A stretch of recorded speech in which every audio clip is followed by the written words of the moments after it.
welcome to Backpacker Radio, presented by The Trek. Today is February 12th. We didn't do the holiday. That's fine. I am your co-host, Zach Badger Davis, and sitting to my right is... I am Juliana Chaunce, a.k.a. Chaunce, and it's our Valentine Day episode. That's the holiday. It is the holiday. In 2 days, that's the holiday. Yes. Yeah. What are you getting, Jenna? I already gave her a few kids. You can't get off the hook because you gave her kids. Yeah. No, we're going up to Breckenridge. We have a free stay somewhere, so we're just going to get away from the kids for a night. That's our a better present answer. to each other. Yeah. A few reminders before... Oh, wait, I didn't ask. What'd you get your boo? He hasn't gotten it yet because it's not time yet, but I got him oh, this is fantastic. It hasn't come in the mail yet, but it's a shirt, and you can pick out like 6 photos of yourself, and it puts those 6 photos with like purple flames and like your name across it in big letters.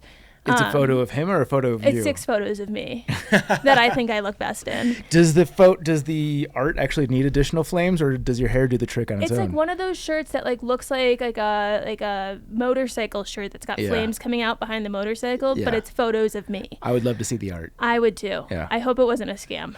I bought it off TikTok.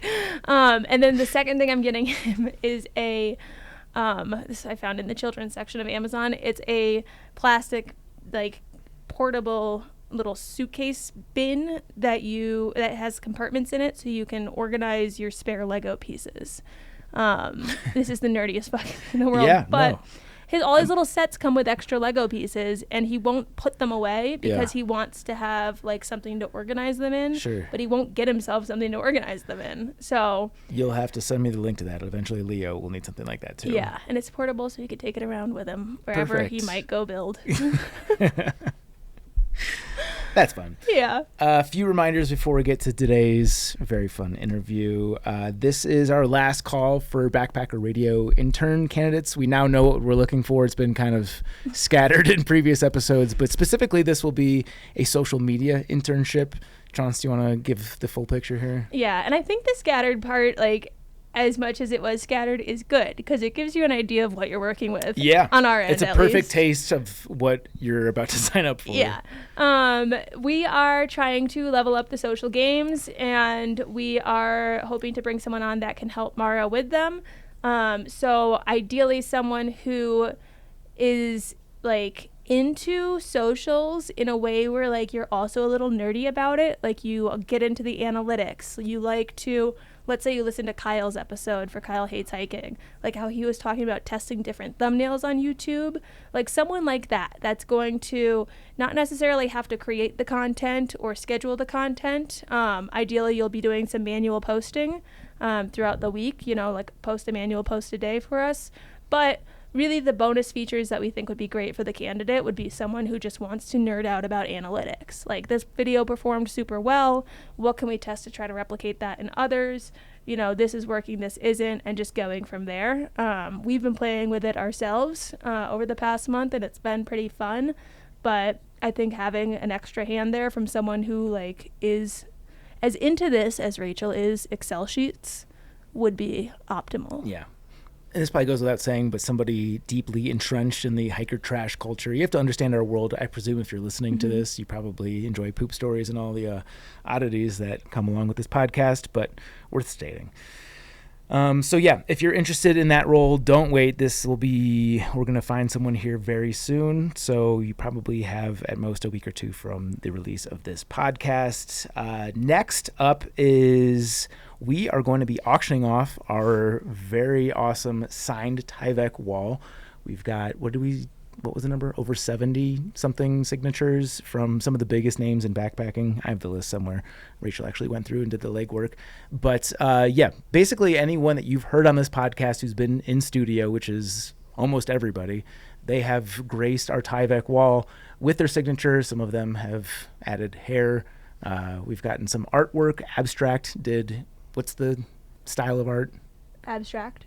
No, but there was one where she had to look at. She drew me without looking. A blind contour drawing. That's the one. We also traced Professor's foot. Yep. So you could have a Triple Crowner's foot outline. Yeah.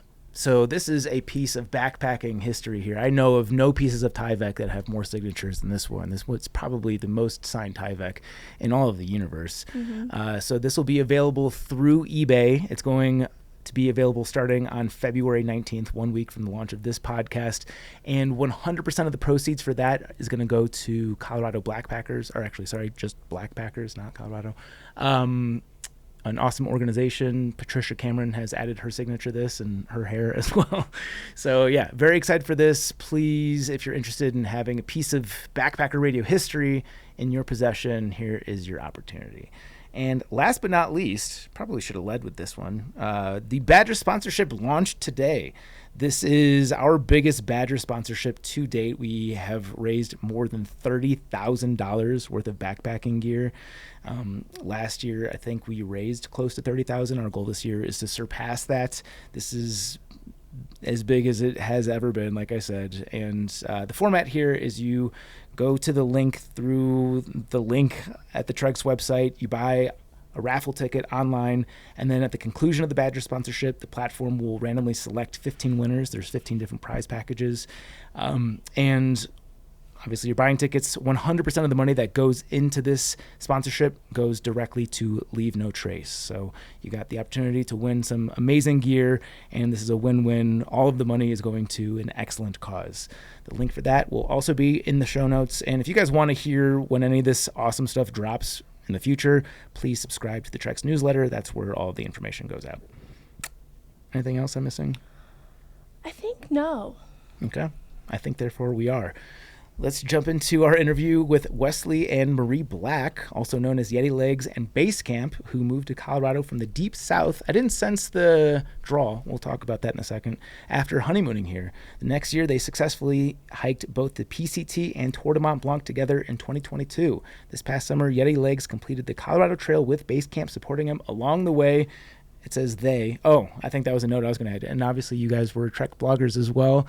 And I know you've been featured on the Trek's Instagram many times as well. So part of the Trek family. Thank you guys so much for joining us here on Backpacker Radio. Dude, thanks for having us. Yeah.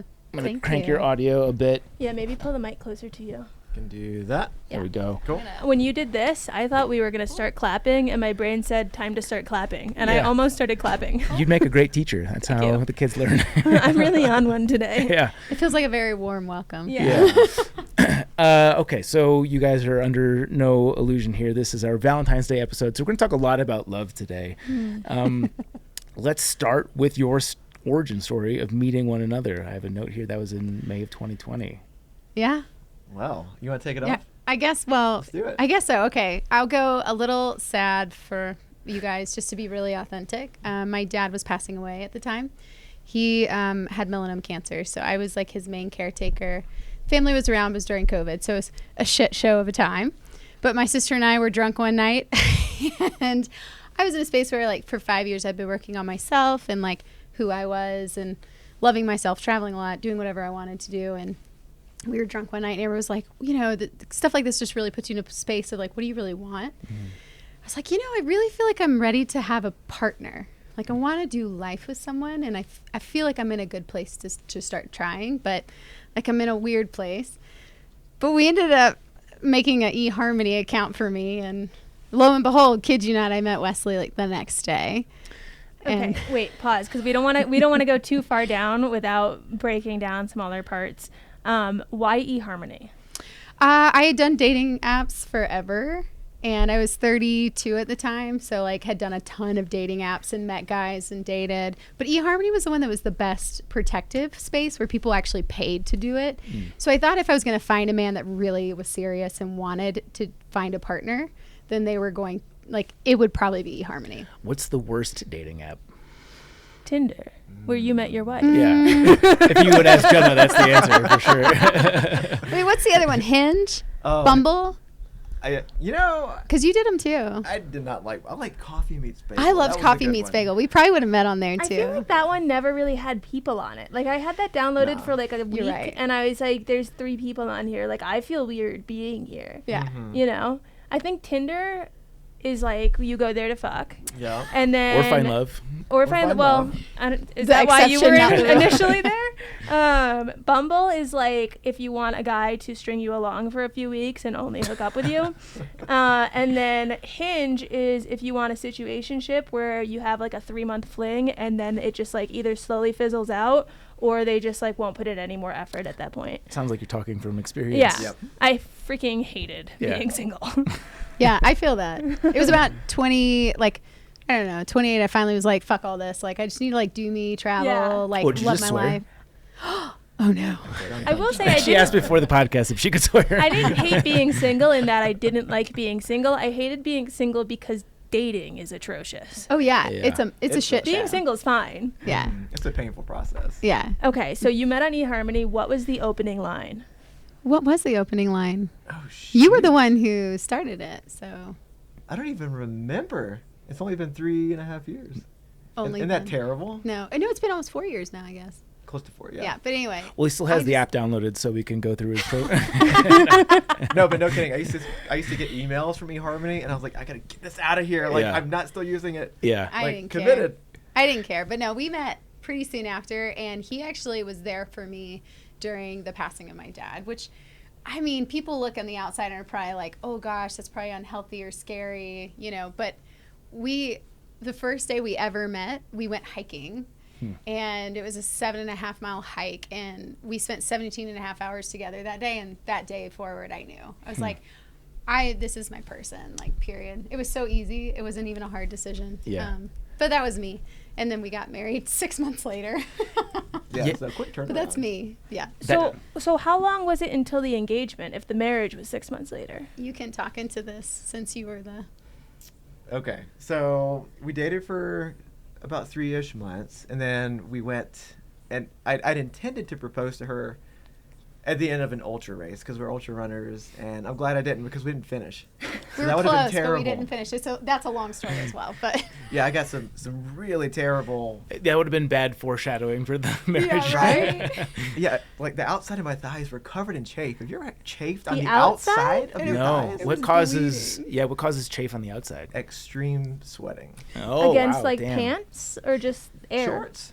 Just shorts. Just the liquid rubbing down his Just body. the liquid and the sweat rubbing down the side of my legs. Wow. He damn. was also shitting a lot on that race, Yeah. like to the point where I gave him one of my socks to wipe with because he ran out of toilet No paper. joke. That was And true he was love. like, "Oh man, she's the one." Like after that, That Yeah. is true love by my definition. Yeah. Yeah. That's so word of amazing. wisdom: don't eat chocolate oatmeal before you run a race. Okay. But yeah, Anyways. so I'm glad we didn't actually have that happen on the race. So we were talking about, hey, let's go do a little side trip to like Banff, but we couldn't because it was 2020, COVID was happening, couldn't really cross the border. So I'm like, what could we do that would be like a really cool alternative? So I was like, Washington is beautiful, and so I was like, hey, you want to go try and climb Mount Rainier? We have zero mountaineering experience whatsoever, but we're like, we love to hike. How hard could it be? how hard is it to mountaineer a 14er like Mount Rainier? So we tried to YouTube educate ourselves. We got crevasse the rescue training. yeah, we got all the equipment. We're like, we should be solid. We'll be fine. Like we literally YouTubed how to tie knots and how to crevasse rescue. And this is before the long distance hiking. Yeah. Yeah, Got before it. This any is of before, it. yeah, everything. And so we go to Mount Rainier. I've got her engagement ring that I picked out with my best friend. It's like wrapped up in a mountaineering sock, and it's in a little side bag. Oh, I'm not wearing it. She's not wearing it. Please. I know. Don't worry. I'll Chaunce send is you a ring picture. horny right now. I am. I'll send you a picture. It's I tell honestly- Garrett the longer he waits, the bigger it has to be. And mine is very, very beautiful. He has more time to save, is what I keep telling him. That's fair. There it is. But so it's like stuffed in this sock, and she's offering to carry some of my gear because I'm carrying the rope and most of the other equipment. So it's a heavy load. And so she takes the bag the sock is in. And I'm like, I wish she knew that she was carrying her engagement ring. And so after the first day, we're climbing up the side of Rainier, and it's just kicking our ass. And we realize that we are in way over our heads. I mean, crevasses. Like, Yeah. Yeah. you fall in and You're you gone. don't know what you're doing. You're dead. Yeah. Yeah, you're like, holy shit, that is deep. Like, Yeah. can't fall into that. Terrifying. So we get to Camp Sherman, which is one of two big camps. It's Sherman or Rainier. We go to Sherman. There's another group up there. We're like, hey, we're just going to stop. We're not going any further because we could fucking die. So we didn't. And the next Good morning, decision. we get out of our tent. There's like pit privies, so we use the bathroom. And I'm like in the bathroom putting on a GoPro because I'm like, I got to capture this moment. And I even asked her to help me like situate it. Wait, you attached a GoPro to your head Yes. in order to propose? Yes, My I wanted to mother. record it. My mother's like, I want to see this engagement because Yeah. we're in the middle of bumfuck nowhere. Like Yeah. we're Yeah. literally on a glacier mountain Yeah. that no one's at. I think Are that's you wearing a romantic. helmet, or It's is this just like a headband GoPro hookup? It's got like the little head strap thing, Oh, that's hot. and it just sits right here. Yeah, that's Like, good. look at me, Wearing it- baby. Were you wearing it at other parts of the trip so she wasn't thrown off by all of a sudden you're wearing a... Okay. Yeah. I had to throw her off the scent. Yeah, of course. And he did, yeah. But she was sitting there eating oatmeal out of her little Tokes pot, It was freezing. and we're so- walking back. Is to it her chocolate tent. oatmeal? No. Okay. Good call. Should good have call. been. And I'm like, well, this thing kicked their ass, but we should come back and do it again. I was like, but next time we should do it as like husband and wife. And she turns around and she looks at me. She was like, what? And I was down on a knee. I was like, oh, we need to do this. Like, will you marry me? And so that was really the moment. It was all on GoPro, and the whole thing was out of focus. So I only got like the side of a mountain in her head. Yeah. That was terrible. But what was great about that moment, though, to give you good context, is we didn't sleep at all that night. Like, all you could hear is avalanches all around, rock slides. Like, wind that's going 60 miles an hour hitting our tent. Like, we didn't even know if we were going to survive the night. And we were close. We were at, like, the second portion phase of the climb. So the next part is the summit. So we were really far up there. And I'm like freezing cold. I've got my hoodie on over my puffy, and I've got oatmeal in my mouth. And he pops a question as I have oatmeal in my mouth. Yeah. And I'm like, wait, you're doing this right now? She legit said that. Okay. Yeah.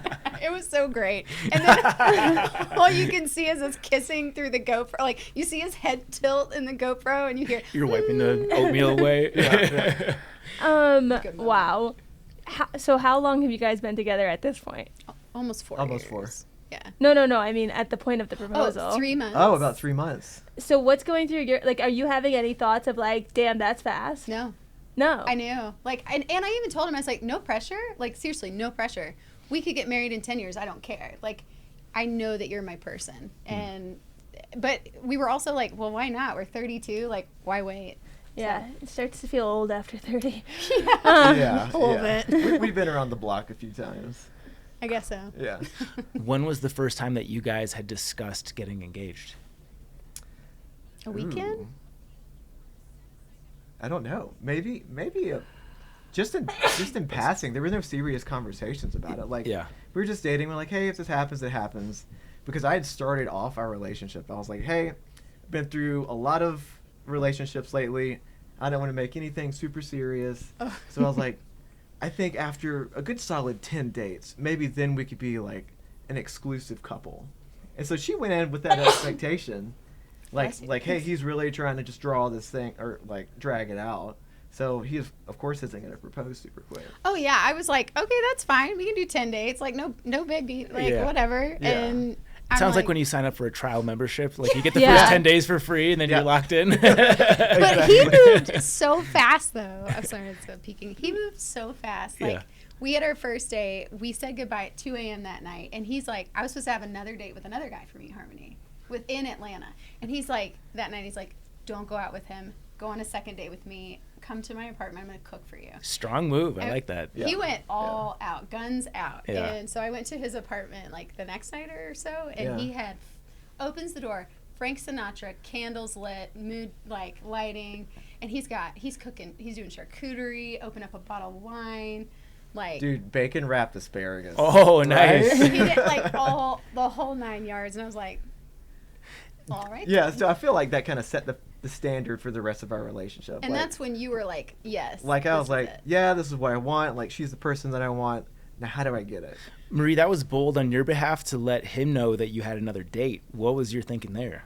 Well, we actually were super open with each other from the beginning and told each other, like, these are the people we're talking to on eHarmony. Mhm. And so it was never a secret about, oh, no, do I need to, like, sneak around or anything?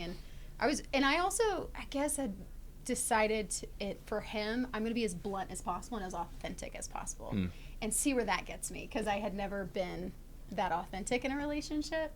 I kind of would skirt around, like, the deep South, you just kind of are passive aggressive from time to time. And with him, from the beginning, I was like, okay, here's my credit score, here's my finances, like, here we go. And if you like it, cool. If you don't, well, all right then. Yeah. Yeah. Do you think that was instigated by your dad's situation? I definitely think it, what's the word, magnified it to where it's like you don't give a fuck when you're going through grief. Like, Yeah, right. You don't care about what people think of you. And so, yeah. Chaunce is struggling. This is like a tradition here. Backpacker Radio. Oh, no, I'm so sorry.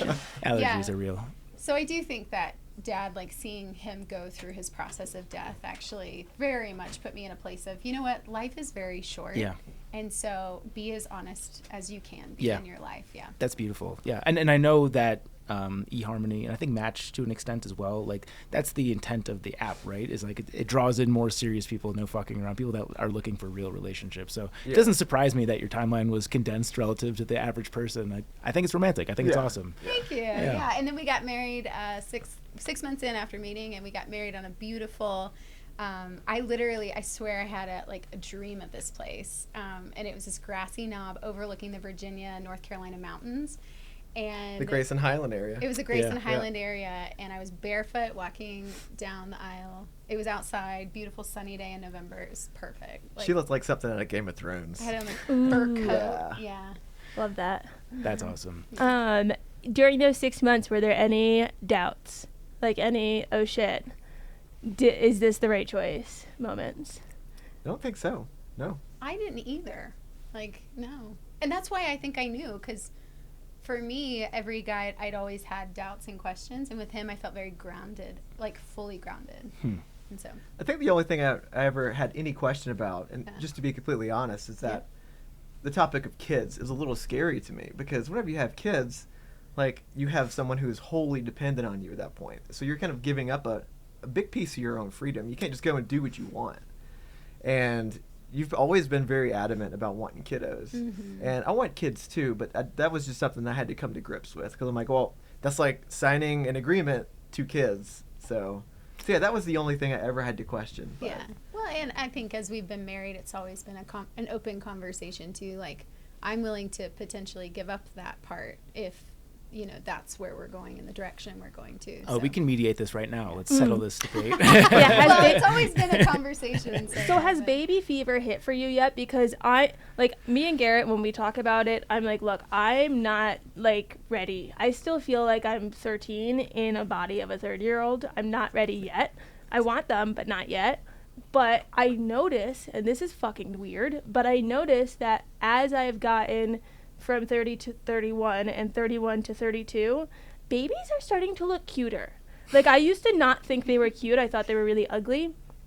And I didn't like other people's babies. When they would post photos of them, big no from me. And now I'm like, damn, that's a cute baby. And then I catch myself thinking that, and I'm like, oh no. And I'll tell Garrett that, and then he freaks out because he's like, we're not ready. And I'm like, no, I know that. I don't mean it in that way. But isn't it weird? They're starting to get cuter. Observations here. And they keep on getting cuter. And whenever you see your SO holding a baby or being really good with kids, it just makes it worse. Yeah. So has that hit for you guys yet? I think probably, because I'm turning 36 soon, so I definitely, the clock, I hate to say the clock is ticking, but we're running out of eggs. Yeah, exactly. The eggs are starting to wane, and so I told him, I was like, I really don't want to have kids when I'm 40, 41. So if we're gonna try, in the next couple years, let's try, and again, we've actually never tried. I've never tried with anyone, so I don't know. And so there's always that, I hate to even say that, but now in the age we're in, there's a possibility that I might not be able to have kids. And so I always say, with the caveat of when we try, and if we can have kids, that would be awesome. Yeah. But it's so hard to try and juggle the prospect of having a family with through-hiking. Yeah. Because they don't mix very well. Yeah. They don't. I can tell you that firsthand. They don't mix very well. Yeah. It's been a big conversation we've been having. Yeah. So that's where the CT came in. Yeah. I won't name anyone's names because I don't think they want this information shared publicly, but someone who's been on the podcast had a kid in recent years and had aspirations to do a thru-hike with the kid. And at least according to the social media updates that I've gotten, it hasn't happened. I think what happens a lot of times is the aspirations to continue the lifestyle with the kid is always greater than the feasibility of it. That's been true for me. I can speak from firsthand experience, especially getting into multiple kids. It's made it way harder.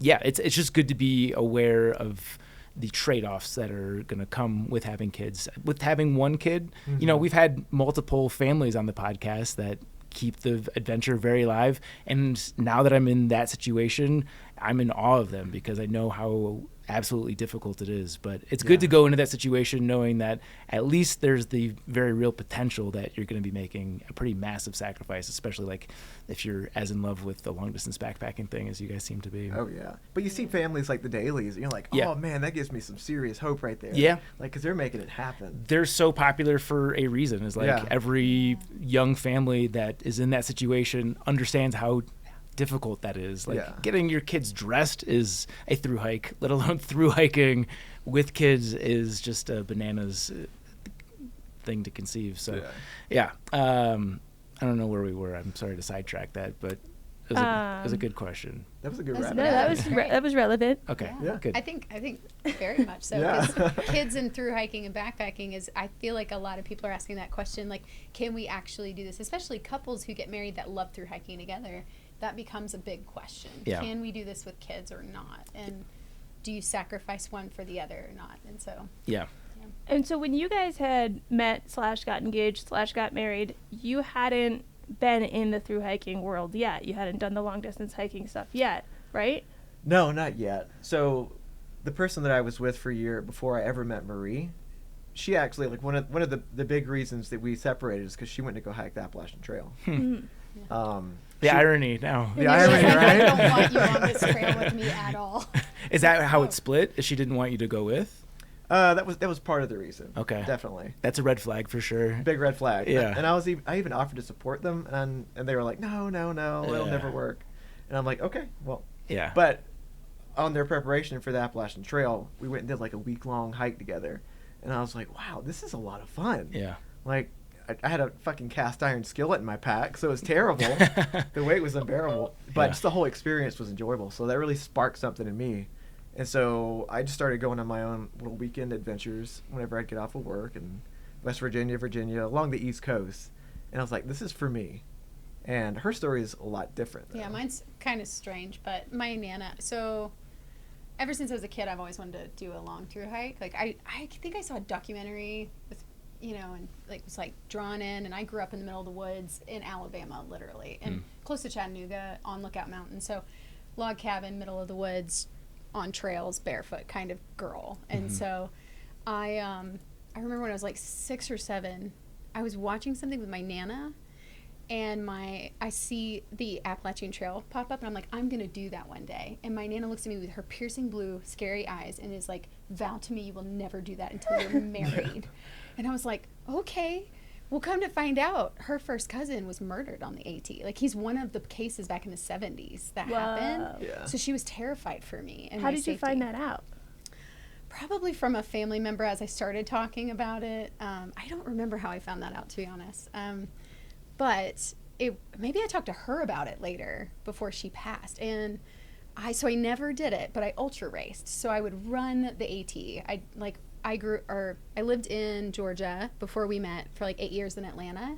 So I'd go up to North Georgia and I would do like 20 miles on the AT and then do ultra races up there. And so that's kind of how I got my fix. But when we met, I was like, dude, we're doing a long through hike. Like we're married now. Like, let's fucking go. And so we did, but yeah. Quick segue. Do you know the story of what happened to Nana's cousin? No, but I genuinely want to tell this, this story, and I'm going to do research. So at some point I'm going to do a deep dive and find out what happened. I just know he was one of the cases back in the 70s. There was like a person, what do they call a murderer that like... Serial killer? Yes, there was a serial killer that was on the trail that like killed multiple people, and he was one of them. So I'm going to do a deep dive and find out. Yeah. Interesting. Yeah. So it sounds like prior to you guys meeting, you both had running experience. Am I understanding correctly? Running experience and just weekend hiking experience. Yeah. Can you elaborate on just like your outdoors experience prior to you guys meeting each other? Yeah. Go ahead. I mean, I had backpacked all over like China and Europe and had done a lot of stuff. So I felt pretty grimy already and grungy. Like I loved to backpack. And I do hiking trails around like Georgia and Alabama and North Carolina. I would just never camp overnight. And then I had connected with a group in Atlanta called Vestigo Adventures, and they did do overnight camping.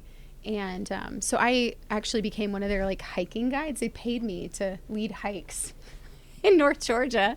And I did go camping with them a number of times and had a lot of fun. So it was kind of the extent of mine. I always would find myself outside all the time, anytime I could. But what about you? Yeah, and me, I would just go run around neighborhoods, and I would do short little cute weekend backpacking trips. And then I met her, and she actually got me into longer distance running. And so we would do like a couple 5 to 10 mile runs. I'm like, oh, this is a lot of fun, especially in the woods instead of on a cul-de-sac or on the asphalt. So we started to run, and I really got into the ultra running thing as well. And that's really what started these long like stretches out in the woods other than just the weekend stuff. So that was kind of my background until we really got into deep conversations about like what big through hike do we want to do, when do we want to do it. So I couldn't help but notice during the answer to that question, Chaunce removed her shoes, and I think I know the answer as to why that happened. The tongue of the right shoe is poking at my foot in a weird way, and it was bothering me. I thought this was in reference to Rachel's game. No, that's going to be... I'm replacing the word shoe with drink in that game. Okay. This was just... The tongue of the shoe was bothering me. What an odd coincidence. Thanks for calling that out. Yeah. No. We have a game prepared for you which actually required Chaunce's shoes, so the odds that she took that off for not that reason were slim. No, it wasn't that reason. That was just, sensory issues. I do know when she first got me into running, I would always land on the balls of my feet and my heels, and she got me to start running on my toes. And you feel so ridiculous. Yeah. Whenever you first start to transition that way, I feel like you're prancing. You feel like you're prancing in the woods like a horse. Yeah. What do you mean running on your toes? Like you're not putting your heel down? Yeah. Your heel goes down, but it goes down last. You go toe heel when you run? Yeah, or not even heel at all. Yeah. Because it actually protects your knees. I feel like walking toe heel is like so funny. Like, have you ever seen someone walk, but they put their toe down and then their heel, but like walking? Yeah. It's the funniest looking thing in the world. Yeah. Not People the right run way that to way? walk, but from my understanding, I'm not a runner by any stretch. It's but toes for sure. Yeah, it's toes, You land on the pad of your front because of it protects your knees. If you land on your heels, that's why people have knee problems when they run, is because they land on their heels. Yeah. Maybe this is why I've never been good at running. Okay, so you start long distance hiking and you do the Pacific Crest Trail. I want to know, when we're segueing in from ultra running to hiking, I imagine there is a need to go at least slightly faster than the normal person due to having gone fast before. But what is that transition like from being able to go through trails fast, running, to then having this full pack and maybe not being able to hit those same speeds? Fucking frustrating. Yeah. Talk me through it. Well, I'm a lot slower than he is. He could probably go about 4 miles an hour with a big pack. I can go... I started out at 2. Let's fucking go. Yeah. Right? Yeah. 4 is cooking, too. That's like 4 is very... cooking. Yeah, that's very fast. So imagine him behind me and me being like, babe, just go. And he's like, no. Like, it's okay. I'll go your pace. And I'm like, oh. But anyway, no. For me, it was actually... And then people would pass us. And I'm just like pissed out of my mind. I'm like I'm literally like, you could see fire coming your out best of self. Yeah. Yeah. Oh, yeah. Best self. And he's over there. I'm talking me down. I'm like, why is everyone passing us? Like, I suck at hiking. Yeah. So, like we don't podium whenever we do races. We're usually at the ass crack of we're like the pack. no back. Yeah. Yeah. So we're just out there to finish it. Sure. And I guess that was a great mindset to start the PCT with. Like, we're just here to finish it. I mean, Even though we definitely did not what? start the PCT with that, because we were out there, we were getting passed by all these folks, and it was pissing us off. I wish I'd had the mindset that, you know what, this is the long game. It's not like, the short game. But I didn't. I mean, first day, people are passing us, and I'm like, oh my gosh, I'm really bad at this. Like we're not going to People last. in their 60s are passing us. Yeah, I'm like, what the fuck? We're not going to last. When I say why, to make it sound less rude, was it like your What's wrong with you? Why? Were your packs heavy? Were you just yeah. not used to like hiking in the desert? Like, what were the reasons contributing to being passed by 60-year-olds? So we did do a lot of hiking before we started the PCT. We did a ton of, in Colorado, winter hiking. We made our packs heavy, but man, when you start that trail though and you're out there, it's your first through hike. We decided to take all our winter gear out there. So we had our -40 sleeping bags. Whoa. So that's intense. and I think we had like 40 pounds, and I had 40 pounds on my back. Yeah. And I'm just like dying out there. I'm like, the sun is out. I mean, it's 95 degrees in March in 21. When did we do it? Wow. I can't remember. 2022. Yeah. It was like 95 at the beginning of March and 100 degrees. And so it was But it gets cold at night. Yeah. They were great to have. One of my coldest nights on the PCT was going into Big Bear. So the desert does get cold. I believe that, yeah. Did you guys have the very humbling experience of a shakedown at Mount Laguna? Or like, when did you start to realize this gear might not be the best choice? I think we did our own like huge shakedown in Bishop. Whenever we were You took it all the way to Bishop? We took it all the way to through the Sierras. Wow. Yeah, the first time we got to Bishop, we're like, wow, we got too much shit. And then we went from Kearsarge to Bishop Pass and over Bishop Pass back into Bishop, and we're like, we've got to dump this stuff in the middle of all the snow. Yeah. And so we dumped those back. The sleeping bags themselves were 4 pounds. Yeah. They take up a third of our It's actually pack. pretty light, -20 degree back. Yeah.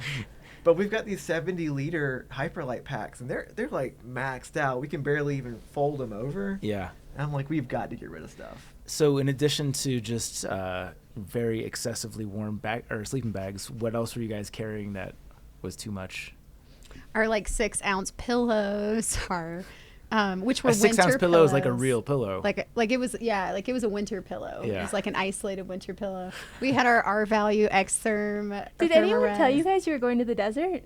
Well, no, yeah, but we were like, but it's going to be really cold. And then we listened to a person who was like, the desert can be even just as bad as Sierras, so you should take all your winter gear, and you need to train for the Sierras, because we were going to go through the secret season in May.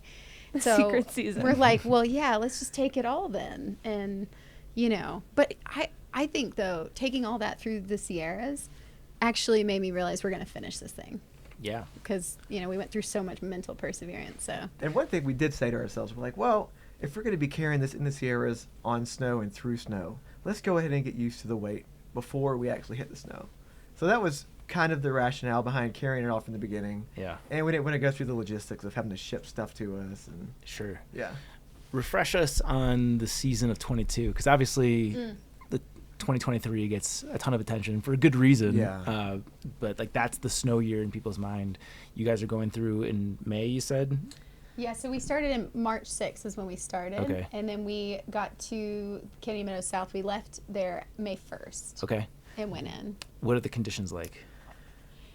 The first day, dry. Like there was nothing out there. It was shocking. It was hot. Yeah. I remember camping by this long river and like watching the birds at night. And I was like, oh, the Sierras are going to be wonderful. They're going to be so beautiful. And then the next day you start to see a few snow patches. And then the third day you're like in your ankles, up to your ankles in snow. And then before you know it, you're post-holing up to your crotch. Yeah, what was bad about 2022 was that we missed the secret, or we hit the thaw, but it hadn't thawed well, so we're like hitting it waist deep thaw. So it's still snow, but it's now turning into slush ice and snow, and so you're just post-holing through just constant. So you were a little too late for the secret season. Mm-hmm. Which never happened. Yeah. Dude, I think the secret season's a bit of malarkey, because my year there was also the secret season, but it was like you've got to time it right to not get there so early that you're there when there's still avalanches, but get there late enough where the avalanches had stopped, but then not so late that the rivers are going to have the ice bridges break. Like, I just think it's like a hope that people have, like they want to tell themselves that there's this window, but. You want to know how I know you're old? You said malarkey. Welcome to the dark ages. Yeah, right. No, You officially just became old. I'm well, gonna start that's what combing it your. Yeah, we actually listened to one of Thruer's episodes. They'd had this guy Ned Tibbetts on there, and he's got a lot of sage advice. Yeah. And he's really one of our main information sources for all the stuff in the Sierras and what to take. And, you know, for a while I was like, fuck all that information. Like, he was super wrong about this. Like, we're carrying all this shit for nothing.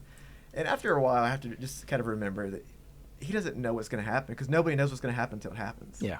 So I'll do a little plug for us. Episode 193, if you want some Sierra info, we've got Ned Tibbetts on it giving basically that.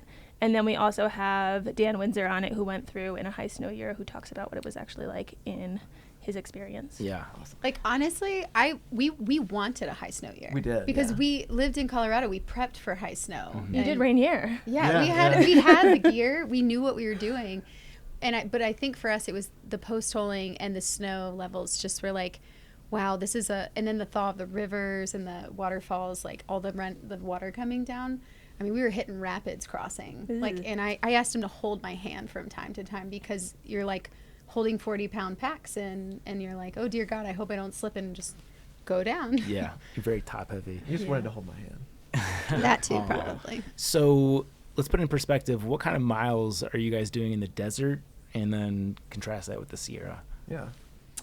The first day we did 15 miles, and then on average through the desert, we're doing between 15 and 20, nothing too crazy. Yeah, we started pushing more 20, 25s by the end of the desert. And then we got into the Sierras and felt like we got halted, because we were, trudging through like this snow water. Yeah. Yeah, I mean, you're going maybe on a good stretch, 2 miles an hour. So slow moving. How did you even manage your packs? Because you mentioned that you've got the 70-liter packs and they're full in the desert, and then you're adding, I don't know, at least 8 days of food, I imagine, in a bear can. Yeah. Like, that must have been quite the balancing act. Crying. Yeah, lots of crying and cussing at the trail in that time period. Yeah. A lot of that for me. Yeah. And it was hard at the beginning, too, because I mean, you're in this snowy, cold environment, and you got to figure out a new, like, calorie standard for yourself. You got to take all this extra food. You got to snack more. And there were several days where we would just, like, sit down, just done. And you just got to pop some sugar in your mouth. And the weight definitely does weigh you down. But, I mean, you just got to suck it up and go, or not. Yeah. So we just chose to keep going. So I think you learn a lot from people hiking a long trail with them. Like, I think you get to see people in a way you never do in the real world. What did you guys learn? Question for each of you, one at a time. What did you each learn about the other person doing the PCT that you did not know or realize about them prior to the PCT? Great question. Thanks. You can go first if you want. Well, Do I have to go first? But I can go first. She will gift you with the ability to go first. I got this. Okay. So, before we started the PCT, she spent months, like, writing on an itinerary. Like, every day was planned out, the mileage, when we were going to resupply, everything. I researched everything for 6 months, literally. She researched it all. I was weighing M&Ms. Don't worry. I don't know what was wrong with me. Yeah. And so I went into the experience like, hey, we've got this itinerary. We should probably stick to it.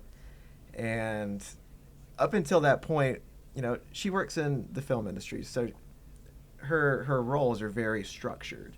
And she keeps people on time, on task.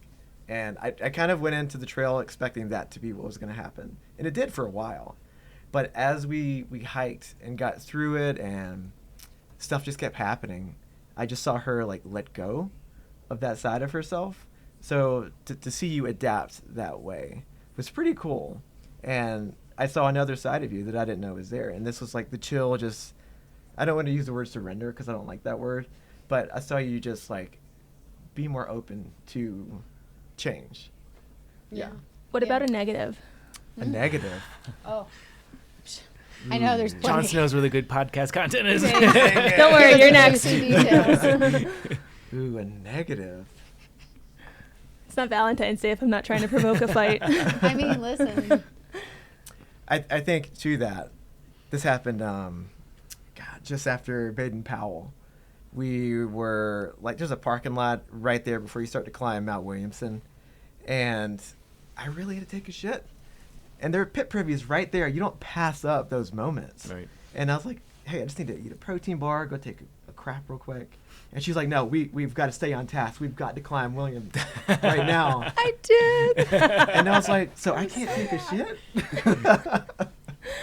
And yeah, that kind of pissed me off for a while. I mean, yeah, and what I am very thankful about for Wesley is he makes it known and communicates and is like, that's not cool. Like, he calls me out on my shit. And he'd be like, dude, that's not cool. Like, I got to poop. You're telling me I have a time limit on pooping? And I'm like, well, we got to get up this mountain before the sun goes down. Like I'm just freaking out. Like, you know, the fact I have to poop means I'm going to go slower until I actually get to, right? And then you're just going to have to poop in the woods. Yeah, there you go. I know. But yeah, so those were like So you pooped in the toilet. Yes, Yeah. but I'm over there just like, Banging on the door. Dude, the steam is coming out. I can see it. So yeah, those were like two sides of the same coin. But yeah, that was definitely a negative. I was like, well, you took that pretty extreme right there. I admitted I did. I know. I look back and I'm like, I've even apologized now. I'm like, I'm so sorry I did that to you. Yeah, that was funny. bad. That's funny. Okay, your turn. Oh gosh. Yeah. I think I really saw Wesley's groundedness. Like, he's just a very steady person in like all situations. I'm the one who's like panicking and freaking out and like, oh my gosh, like I'm already foreseeing we're gonna miss the terminus because of fires because we haven't gotten here yet. And I'm like, ah, like I'm just freaking out. And I would freak out on trail because we'd be like, you know, talking about it. And he's just, you know, he's like, you know, babe, I hear you, and like, it's going to be okay. Like, we're going to be okay. And I think we're going to get there. And so throughout the entire trail, even to the end, when we're like surrounded by fires, and I'm like, we're not going to make it. Like, he's like, we're going to make it. And so I love that groundedness about him. Question on that. Does that ever fill you with rage?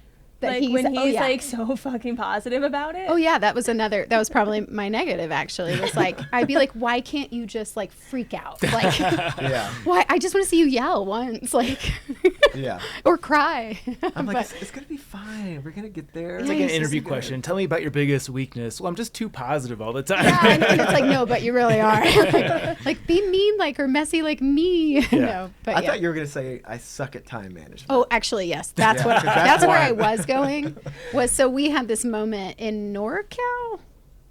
So he wanted to take zeros. Like, he was tired. Like, his body was replenishing, and I was like, we got to go because we're like, we got to get out of NorCal before these fires explode because they're gonna happen. It's just inevitable. And so we had taken more zeros through our SoCal and Sierra section, and I'd not budgeted that many zeros in our hike. And I'm like, I'm like, oh my God, we literally sold everything to do this hike. Like, there was no plan B. And so if we don't make it, I don't know what I'm going to do. And, you know, that's a whole nother therapy session. But could you notice her demeanor change when you guys got like badly behind schedule? Oh, most definitely. Yeah. Yeah, she would be a lot more quiet. Yeah. She's processing a lot. Yeah. I mean, you're out there for 6 months. Yeah. You have a lot of processing. How do you handle that? The quiet? When she shifts into a mode where she's in like thinking a lot, what do you do differently? Legit, I just ask her what she's thinking about. I'm like, what are you thinking about? Do you need to talk about something? Like, let's talk through it, because you have to go into the same tent at the end of the day, and I don't want any weird vibe underneath the rain fly. Yeah. Like, it needs to be like a good safe space inside the tent. We need to get our rest. Well, and I think too that something we learned is the elements are against you a lot of times out externally. And so if you're against each other, like, you're not a united front and you're going to suffer. And you don't want to suffer in that way. Yeah. You know, when you're already suffering in other ways, when your body's hurting and all these things, you want your partner with you, you know, like, you want to be side by side. And so when he's prodding you because he can sense something's wrong and he wants you to open up, are you able to open up? Yeah, it's not that I close down. It's more that I can't process emotion well very fast. It's like I need time to just ask myself questions and say, okay, why are you feeling this? What's going on? Take deep breaths. You're okay. Like, you know, talk myself through the emotions to where then I can say to him without, because I think a lot of times in couples and relationships, we might blow up at each other, or we might, you know, like project onto each other. And that's a big core value of mine, is I don't want to project onto him something I am feeling. But I want to be able to say, like, hey, I'm feeling right now really scared, or I'm feeling, and that's what happened in NorCal. So like, I'm like a ticking time bomb in stress. And he's like, okay, what's going on? And I'm like, I'm really scared. We're not going to finish this trail because the fires are coming and I feel devalued because I feel like you haven't been listening to what I've been saying. And we need to pick up our pace. Like now we need to start crushing some crazy miles just to catch up. And sure enough, we did, though. He respected what I asked for and compromised. Like we had to find compromises constantly in those places. And so, yeah, we picked up miles and started doing like 28, 30s like consecutively every day to try to get out of NorCal. Yeah, and one thing I had to learn too is by nature I'm a fixer. So when I ask her what's wrong, I want to like hear it and come up with a strategy to resolve it and like fix it right now. And I had to let that go after a while and just realize that sometimes she just needs to vent. That's like the classic relationship thing. Yeah. It's like It guys really always is. want to fix the problem, and listening is the solution a lot of times. Yeah. I just need him to hold me and be like, I'm so sorry. Yeah. Like, let me just stroke your head. Yeah. Like, okay. I'm like, that's so much easier than figuring out a solution to this. Yeah, because he'd be like, well, have you ever thought about this? And this, I'm like, I don't care about that. I just want you to just hug me right now. Yeah. Yeah. But This would be the best reality TV show of all time, is taking people who are like new into their relationships into a long distance backpacking trip. Like it takes everything up to 11 very quickly. Oh yeah. I've even thought, like, I've talked about thoughts in the back of my brain. I've thought about this so many times where we would have a great Netflix show if we just found not even that, but like a mini bubble, like a group of 8 people, and you make the trail family. And it's like, all right, this is the show. You guys are the 8. You're the trail family. You got to camp at the same fucking place every night. Yeah. Figure it out. Here's the cameras. Yeah. And because you'd get people who hook up, for sure. You'd get people who hate each other, for sure. You'd get people who wanted to go faster, who wanted to go. I think it'd be the best show on Netflix. It'd be very good. Yeah. So we should produce this. just so you know, I've already thought about this, and I am in film, so I've already been thinking like, You want how in on do this I? idea? Yeah, seriously, because we've been talking about it. We're like, next Thru-Hike, what if we actually got like 6 other of our tramily people and we made this a reality show, and I just brought in like people that I actually gotta could get create strangers. funding and stuff. But that's true, it would have to be It's got to be a stranger element. I'm willing to be one of those strangers. But How would Garrett feel about that? I'm not Given the going- description of, people are definitely hooking up. again, that doesn't mean all of them. This isn't going to be like an 8-person orgy. I could be the one that people are getting pissed at because I don't want to go any further that night. That's true. Right? That would Like, probably put me with a like FK tier, and we're gonna clash. Oh man, that would be such a great. It'd be great. Put people that are 5'1" with people that are 6'7", and ask us to go at the same pace all day. Eat lunch together. Take breaks together. It would be so entertaining. It'd be prime entertainment. Wait. Oh, Can- we can would you put the vote- housewives out of business. Can you vote people out of the tramline? Oh, maybe that How could do be you like do that that? could be like a twist that we toss in. Is like you get to this checkpoint on trail and there's like an envelope and it's like someone's getting voted out, like Survivor style. Yes. Someone's getting voted out of the trial. If Jeff Probst was standing there, like we really have something here, guys. I The think this person would that be gets huge. voted out gets swapped in with somebody new, so you have a whole new Oh, dynamic. no, they get tossed to the north and they have to start going southbound, and so they're gonna Like see, Game of you're gonna Thrones. see them again, but you Yeah. don't know when, and you don't know what's gonna happen. Isn't that something, I'm sure you're their expert here, in Bachelor in Paradise, where like someone gets voted off and then they bring in new people? Yeah, they bring in new people every week. Yeah. And then you vote someone off every week. But it's That's not great perfect for for the character show. development. No, it's not. Yeah. it's We not. know this stuff, you know? Of course, of Yeah. course.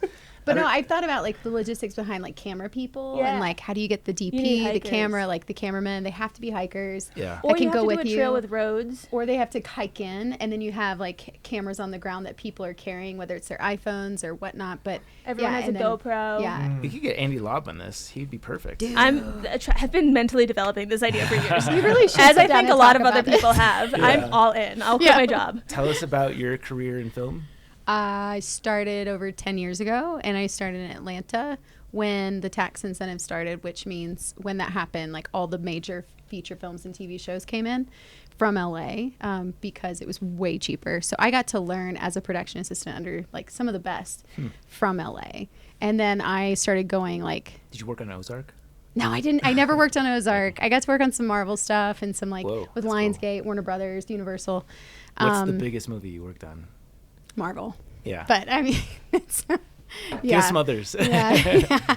And my favorite one was Welcome to Flatch, which I don't know if anyone's heard of it. It's on Fox News. I think they canceled it after like season 2, but it was a really good show. With Lionsgate actually is probably one of the best production companies to work with. They really care about their employees. But yeah, so I started as that, and then assistant director, and production coordinator, and then I was trying to decide between production or like set life. And then before I met him, I was like, wow, this is a lot of work though, and a lot of time. It's 16-hour days. I loved it. But commercial work, you make more money, and it's like 10-hour days. So I started to do more commercial work. Then we met, and I was like, I don't have time for features anymore. So let me just solely work on commercials. And so then I started working more as a producer and a first AD in commercial world.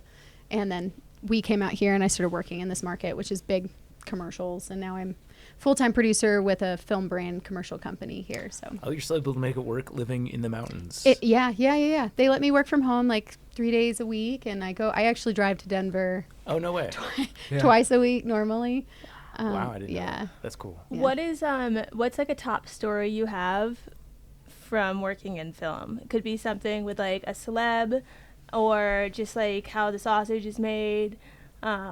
Just a top story that would make someone who's not in the industry be like, that's pretty interesting.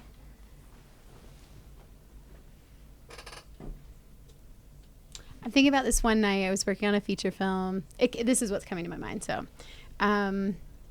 working on a feature film, and it was nighttime. So we were doing day for night, which means you're working literally starting at like 4 p.m. until 4 to 5 a.m. the next morning. And I'll never forget, it was one of the last nights of the shoot, and it was a 30-day shoot. So everybody's best friends by the end of this. And each department, you always go out to drink after you're done. Everybody always drinks after they're done to process.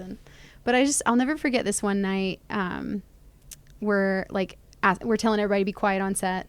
This is probably like 100-person crew, big cast, and they're doing this scene. And we're doing lockups, which means telling everybody to shut up and not move. And I'll just never forget the second AD and we had become friends on that shoot. And he goes, he's looking up at the stars, and he goes, do you see that? Can you believe we're awake right now when everybody else is asleep? And we are getting paid to do this. Like, everybody here is making one dream happen. And we're all doing the same thing, but we all have different roles. And we can just stare up at the stars while everyone else is asleep. We're fucking badasses. And I was like, hell yeah, we are. Give me goosebumps a little bit. Yeah. It was just such a memorable moment for me. Yeah. That's nice. Yeah. What were your best fights on trail? Right back at it, Chaunce. I love it. Already know that one. Oh, you do? Oh, yeah. Okay. We didn't have a lot of fights. We had two. Yeah. We had two Okay, fights. so one of you tell take one of one them. of you take the other, whichever one you're more passionate about. I'll take the first one. Sure. So, Always with I me forget where yelling. we were hiking into, but there's like this big aqueduct structure. There's no water in it, but there's a little creek that goes alongside it. It was after Deep Creek Hot Springs. Right after Deep Creek, that's Yeah. right. And we were hiking out with this group of friends that we had made, and one of the guys had a little water bottle full of tequila, and he had M&Ms. He's like, does anybody want some? I was like, sure. So I took a couple shots of tequila and like a handful of M&Ms, and I'm like Ricky Bobby, like jacked on Mountain Dew over here. I've got to burn the sugar out of my system. So imagine a 4 mile per hour person all of a sudden going like 5.5. Like, that's what happened. And so up until this point, she's always set the pace for us hiking. And I'm like, hey, babe, do you mind if I hike in front of you? Like, I just really want to hike in front of you right now. I didn't explain that I wanted to burn the sugar out. I thought he wanted to set the pace. And she was like, yeah, go ahead. And so she stepped aside, and I hike in front of her, and then I take off uphill. And I don't see her for a good 30, 45 minutes. Truly. Truly. I'm abandoned, surrounded by mountain lions is how I feel. And so I'm like, oh, this looks like a cozy spot. So I sit down in some sagebrush, like in a little like hidey hole. And I see her coming around like the ridge, and her face is red. And I can almost see the steam again out of her ears. And when she gets over to me, she doesn't say anything at first. And then we have like a 45-minute conversation. And she's like, we would never be compatible in the hiking world if we hadn't met in real life. It's so true. A deep burn. Yeah. We weren't hiking compatible. It was like all this realization in my head as I'm trying to climb. Yes, up you have this those mountain. 45 minutes to fume. Yes, Oh, yes. yeah. Yeah. Crying. Wes, walk me through when you know she's mad. What are her mannerisms? What's she giving off? When she's quiet. Okay. Yes. Don't screw with the beast whenever it's being quiet. Like let Yeah. it process its the bear. feeling. Don't Yeah. poke the bear. Yeah. Just let it process. She'll talk whenever she knows she needs to talk. Like I don't even ask her what's wrong at that point. I just know it's something very severe. Yeah. So I'm like, let's just let it happen naturally. Yeah. And so Yeah. how did it happen naturally? What'd you say? I mean, you did end up, because I sit down beside him. I'm having so many thoughts in my head, so many emotions. I'm like, oh my gosh, we got married and we can't even hike together. Like the thing we love to do, we aren't even compatible. Like, So now are you having that, was it too soon? yeah, no, well, not was it too soon, but more just like, are we going to be happy if we through hike together? Like, are we going to be able to do this together? Would he be happier on his own through hiking? Like, like I'm having those kinds of thoughts, and I'm like, oh my gosh, maybe he's miserable hiking right now because he's so slow with me. And so I'm just like totally in my head, and I sit down and I'm like quiet, and then he goes, are you okay? Because he's all like, hey, how you doing? I'm like, And then I'm like, I need to tone it down. yeah, I'm like, I don't want to talk right now. Like, I'm like, and he's like, whoa, okay, okay. And then I think time goes by, and then I guess I finally open up, and I'm like, I'm really scared. I don't think we're hiking compatible. And are you miserable hiking right now? Like, genuinely, because you took off. You left me. I just felt so abandoned. I was like, okay, this is clearly him making a choice to hike with me. And so in that moment, I'm like, I really need you to tell me the truth. Do you like hiking with me or not? Because like you could clearly just take off and do you, and then we can meet up at the end. I don't want you to feel stuck. And you were like, no, I love hiking with you. You were like, where is this coming from? It's just the M&Ms. Yeah, Just the he tequila. explained it to me, and I'm like, oh, that's what happened. Yeah. Classic mix-up. Yeah, classic misunderstanding. But I mean, we had sold all of our stuff together, and we were out there to do it together. And like, this is gonna sound super cheesy, but hiking with your significant other, it takes choice every single day. Like you have to choose. I had to choose to hike behind her, to like keep that connection strong between us. And it's the same thing like in normal life as well. Was like there you a have to make point? a choice. Was there a point when you were ahead of her? You're like, am I going to be in trouble when I see her again? Absolutely. I was almost at the top of the climb, and she was close to the bottom. I was like, damn, she's not going fast. Kid you not. Yeah. I feel like as I've had a couple of those moments, I hiked the Colorado Trail in sections with an ex, which was not meant to be. He would walk behind me, but he would walk behind me and go fast to like try to make me speed up, or then I would tell him to go in front of me because it would piss me the fuck off. And Yeah. he'd go in front of me, but he'd walk just slightly faster than my pace in a way to try to like force me to have to go faster. I had a fucking flip out on one of the climbs through the passes because I could tell what he was doing, and I was like, this is not cool. So no wonder you broke. I mean, good thing you broke up. yeah, That's a it good didn't work in our situation, Yeah. but in those situations, I remember myself thinking, like, when he would do that and he would take off and he'd go faster, I'd fucking slow down on purpose. And I'd be like, you think you're going to get there faster by going up ahead and going faster? I'm going to slow this train the hell down. And I would go like a mile an hour, and I'd be like, see how fun it is to wait up there for an hour, you know? 100%. So were you slowing down at that point? No, I was just fuming because I was like, I'm so slow. I'd really worked through a lot of insecurities out there when it came to competitiveness and being slow. And then he's just like flying, like literally running up the hill. And I'm like, wow, okay, just reminding me how slow I really am. Yeah. So I had to work through some massive insecurities on trail. But our second story, though, because we really didn't have a lot of fights. These are the two fights we had, which Quality, we not remember. quantity. Exactly. So first fight SoCal, second fight Washington. Ooh, okay. Yeah. And I had felt like he wasn't listening to me. Like, I felt like when we would do logistics, I'd be like, hey, babe, like, when we're in town, we got to do blah, blah, blah. And then I would ask him, like, hey, did you do this? And he was like, oh, shoot. Like, So I had this like feeling of like, I feel like you're not listening to me. So this like, I'm laughing because it hits close to home for me. well, it gets better. So we are every morning, Wesley would, once we cleaned everything out, he would shake the tent out. We've got a freestanding tent, so I can like grab the whole thing, pick it up, shake it out. And I had left my sunglasses in the tent, and I said to him as we're getting out, I'm like, hey, babe, just FYI, I left my sunglasses in the tent. Don't shake it out just yet. Next thing I see is him shaking out the tent and my sunglasses falling. And I'm like, like it all had just boiled to this moment. And I'm like, you didn't listen to me. Like, so then I'm like, you know, being snarky. I probably said something snarky. And then you had said something snarky back. Yeah. Which then got me even more mad. And I was like, you know what? I'm just going to walk away from the situation because what good is going to come out of this moment? I'm very angry. And so he's like, fine, leave, go. And we had never not hiked together the entire trail at all. We'd always stayed together except for the SoCal and the Washington. Yeah. So I'm like, fine, I'm leaving. And I leave.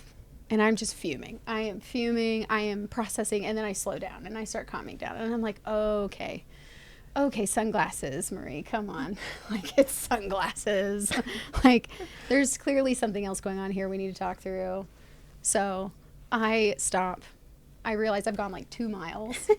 And then I'm like, well, I'll go find him. You know, by Washington, you're so in good shape. You're like, whatever, half a mile's nothing. So. Yeah. I turn around about half a mile and I see him walking up the trail and he's like, hi. Like, he seems happy. He's not upset or mad. Now you're re-triggered. And I'm like, no, actually. I was like, I give him a huge hug. Aww. And I'm like, I'm really sorry I blew up.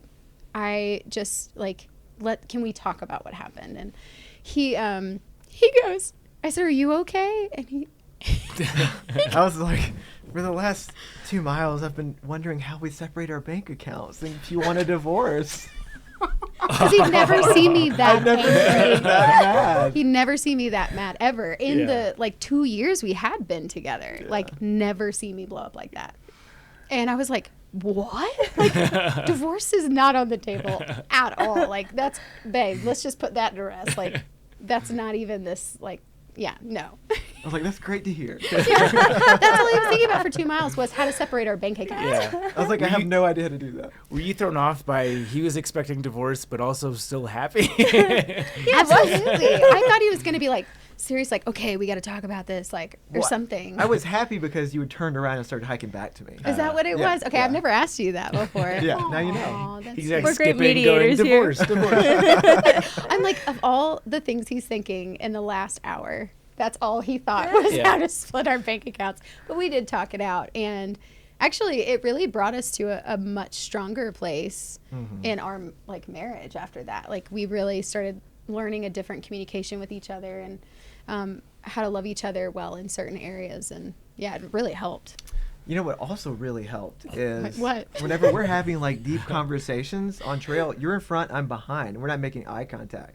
So whenever we actually stopped and looked at each other to talk about it, that helped out so much. Yeah, we would turn around and look at each other and touch each other, because when you're in the middle of intense conflict, actually, like, scientifically, it does help to touch each other so that you can, like, kind of create a connection again versus disconnection. And so that's what we would do, is we'd stop on trail if we were in a moment of intensity and, like, look at each other and touch each other. I feel like that's a great tip for couples that are preparing to do a hike. Like, let's say we're in 2024, it's February, people are about to hit the trail. I feel like there's going to be people that hear this that are going to be getting on trail together that might be a little apprehensive about it. That is a great tip for if you're fighting to turn around, because I've never thought about that. You see people just spooning on trail fighting. I am so upset with you. I'm so mad at you. One of our good Tramley friends, we are in the middle of like a deep conversation in Washington, and I'm cupping his face like, I didn't know you felt that way. Tumbleweed comes walking up and is like, hey guys. And we're like, sorry, we're in a really intense moment right now. Intense conversation. He's like, you are? Do you guys reference these moments in fights that you have today where you're like, this is just like Washington? No, I don't think we have. I don't think so. I feel like after doing that, though, our communication's gotten... It's gotten a hell of a lot better. Yeah. Like, I don't know if I get as intense. Well, I don't think No, but I also stopped using like you did this to me or you Yeah. did that, and started saying, hey, when you did that, it made like me I feel this way. Yeah. Like that was a learning process. Yeah. For sure. You guys are excellent conflict resolution. Yeah, that sounds people. very healthy. Yeah, for sure. What other Well, thank you. what other tips would you have from people who seem to be good communicators and made it through some good and tough times? What other tips would you have for people who want to do a trail that is long together as a couple and still be a couple by the time they finish or don't finish? I think one big thing that comes to mind is before we started, we I think it was on Facebook. We just asked people in a couple of groups like, hey, we're hiking as a married couple. Would you recommend separate tents or one tent? And I would really recommend one tent because it makes you have to resolve your stuff. Even if it's before you camp for the night or whenever you're finally going to bed, like you got to talk it out. And if you can separate, that just gives you too many options. I also think creating space for each other, space and grace is what I would say. Like, I know I probably had way more. He had a lot more space and grace for me, I feel like, in my process. But at the same time, like, also understanding where he's coming from and wanting to understand why he feels the way he does. If he's asking for a second zero, why is he asking for a second zero? And hearing that he's actually more important to me than finishing. And that's what I had to come to terms with in myself is like, in this moment, what's more important? Our relationship is more important to me than finishing a trail or succeeding at this trail. And I think that's a core thing that you figure out on trail is this person more important to me than like crushing these miles or like, you know, looking good or smelling disgusting. Like what's more important to me in this moment? And so I think that's a huge key is being able to evaluate, you know, where your priorities are. Yeah. I've been waiting for Chaunce to ask the question. She hasn't, so I will. Hibbity-dibbity on trail. Hibbity-dibbity. Oh, hibbity-dibbity. Do you guys save it for town? Oh, this is a great question, actually. Or, like, Is do you it? tell the people that you're hiking with that, like, we're actually going to hike a mile ahead, you guys hang back? Like, how do you manage that? This is actually a great question, and we feel like no one ever talks about it, so I'm glad that you're asking. Oh, we do. Yeah. So, both. Like, we definitely had sex on trail. It was never in the middle of the day. We would always do it night, morning, whenever we thought people were asleep. But, I mean, we'd be in the middle of, like, the action, and we would see a shadow walk by our tent. You're I'm like, stop. Okay, go. It really did happen that way. And we're on the inflatable mats, so they're, like, crunching like a bag of chips the whole time. They're really going after those legs. Yeah, but I would say, like, also as a female, like, you have, you know, UTI fears, and so I would be like, is your penis clean? Like, hey, we need to clean. Hey, you, like, is your penis yeah, clean? like, do you got a wet wipe? Let's clean before we Foreplay. like enter. Yeah. And so there was always that, like, on trail. I don't want to get a UTI in the middle of our Yeah, of hike. course. So, Sure. but also we'd have a lot of sexual tension on trail because, like, you know, you're super attracted to each other. Your bodies are looking great. What like, is that with trails? You're, like, Oh. You notice sweating. You're that? Oh, you're pumping out sweating. It's hormones. pheromones. Yeah. Like, I mean, it's the hardest places. You're like, you want to literally fuck all the time. Yeah. Yeah. But then you're like, but we're so dirty, we're tired, we're smelly. And so whenever we'd have finally those moments, we'd be like, all right, let's go. But town, of course, we would have sex a lot. And what was funny about town is we would always squeeze in like a quickie right before we had to check out of the hotel room. Every time, 10 the minutes cleaning staff before. would be knocking on the door. We're like, hang on, almost done. Like, wait. So you gotta utilize the free time and the alone time you've got when you've got it. But my favorite time that we did have the hippity-dippity was at the border. So we got to the terminus. We had an entire bottle of Angel's Envy that we drank. What is and that? Wine. Whiskey. Whiskey. Whiskey. Yeah. Oh, maybe there was A whole never bottle mind. of whiskey that we took down there with Glencairn glasses. Thank you, Blake. He Yes. said that to us in Montezuma. Shout out to Blake. Did he know what it was going to Zama. be used for? Yeah. Yeah. Yeah. Border And- sex. Border. Well, Yeah. same sex. Were one of you standing in America, the other was standing in Canada? Dude, and Oh, we that would've say been yes. so good. I wish, but there were other people at the International terminus. love. So what we did do is we crossed over to Canada because it was illegal, and apparently there was a great little poop potty over there in Canada. So we're like, let's just go poop over there.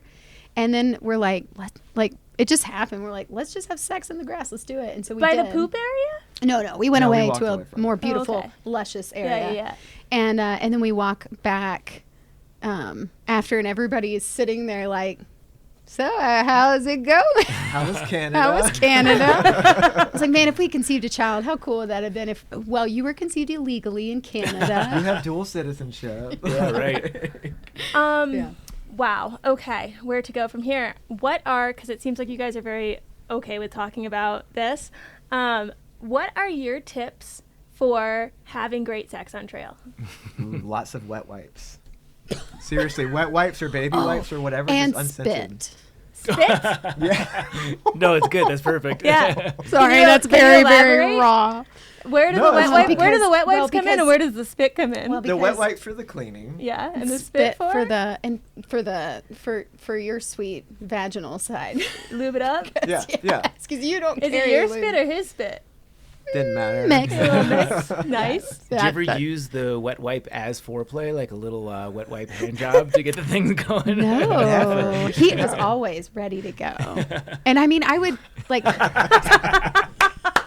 Tone there. I'm not gonna lie. I just want to say, No one's had sex in this man. studio I do. yet. If you want us to give you guys a minute before segments, we clearly have some sexual frustration. No, it looks we like can put down the Canadian tie border. back. We just got a dog, and we have family staying with us right now, so we're trying to that's figure a this yes. out. Yeah, probably. No. I will say though that I don't know if this is true or not, or if it's a myth, but I think guys who are on like active trail, like it's like really nice, like it's bigger. Oh. It grows Sorry on if that's trail? a little too No. much No, information, but You got It's it's insight. just There's no line you swollen. can cross it's here, please. swollen. Oh, well, speaking of, I'm so sorry, guys. That's You're my good. birth control. Right on cue. That's the song you chose for birth control? Yes. So that I could remember. I'm so sorry. Do you mind? No, this is very No, topical. this is great. This is awesome. Yeah, but there's so many tips of the trade. I think the biggest one is that if you're connecting. Okay, hang on. Let me just. You do that. You give us some of your tips. Yeah, there we go. Ooh. Tips. I mean, she's covered most of them. Oh, great tip. Try and find a way to keep your sleeping pads together. Because they're going to split. And either you're going to have sex in between them, or you're going to have sex on top of one or two connected. So if you Yeah. can get the little thing from like Gossamer Gear or whatever Yeah. that straps your pads together, Mhm. huge pro tip. That's good. Oh, and Yeah. female on top is great Okay. for in a tent. Side thought Yeah. for Gossamer Gear, because they're a sponsor, we should get them to rename that strap the sex strap. Yeah. The Gossamer Gear sex strap. They Yeah. liked when we started hyping up the For one. sure, for so sure. now we can start hyping up the Gossamer Gear sex strap. Yeah. Other tip. I don't know how we could have had sex. We have a Z-Pack and we love it, but it's so transparent. I don't know how we could have done it. Yeah. So thank God we had a double layered tent. I don't know how we're gonna do this moving forward with a Z-Pack though, because it's so see-through. Like, I mean, we're just gonna either have to just go or do it or not care. Just make the magic happen. Yeah, sometimes you get to the point where you're just like, I don't care anymore. Like, you know, we haven't had sex in 10 days.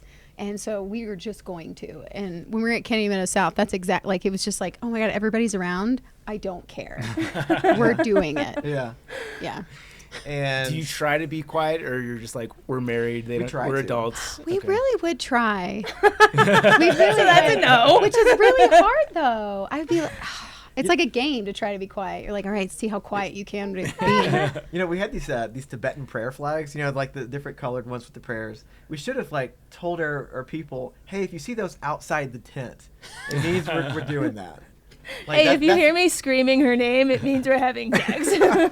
Or if you hear, you know, lots of sounds. But yeah. I do think, though, that this is a topic in which a lot of people don't talk about on Yeah. trail. And we would try to talk to other couples. Well, Like, we're so all what ears. are you doing? Like, I'm like, so how are you making that work when you're dehydrated? Like, I'm just like, you know, How are trying you to figure- making it work? Answer all the questions you're posing here. I think this is your platform. Right. Because it's for a female, it is harder. Yeah. And that's where the spit comes in. Right. Is you just like, but once it's there, then you're good. Mm-hmm. But at the beginning, it's hard because I think the dehydration, your body's going through a lot. And then you've got your period. You just have so many things happening and hormones out there for a female that it's like, I really want to. I want to pounce you. But like, it's just not happening. And I don't know what's happening? It's so confusing. It's not like I'm not attracted to Yeah. you. And so we would have to figure out just creative ways to get me excited, actually. Like, to be very transparent, it was hard for me to get excited down there because I was dehydrated and I was going through hormone changes. And I was like, I'm so sorry, babe. Like, this hasn't happened to us yet. And it's not that I'm not attracted to you. It's just, we just got to figure out how to, get her excited. So what were the creative ways that you found? I think,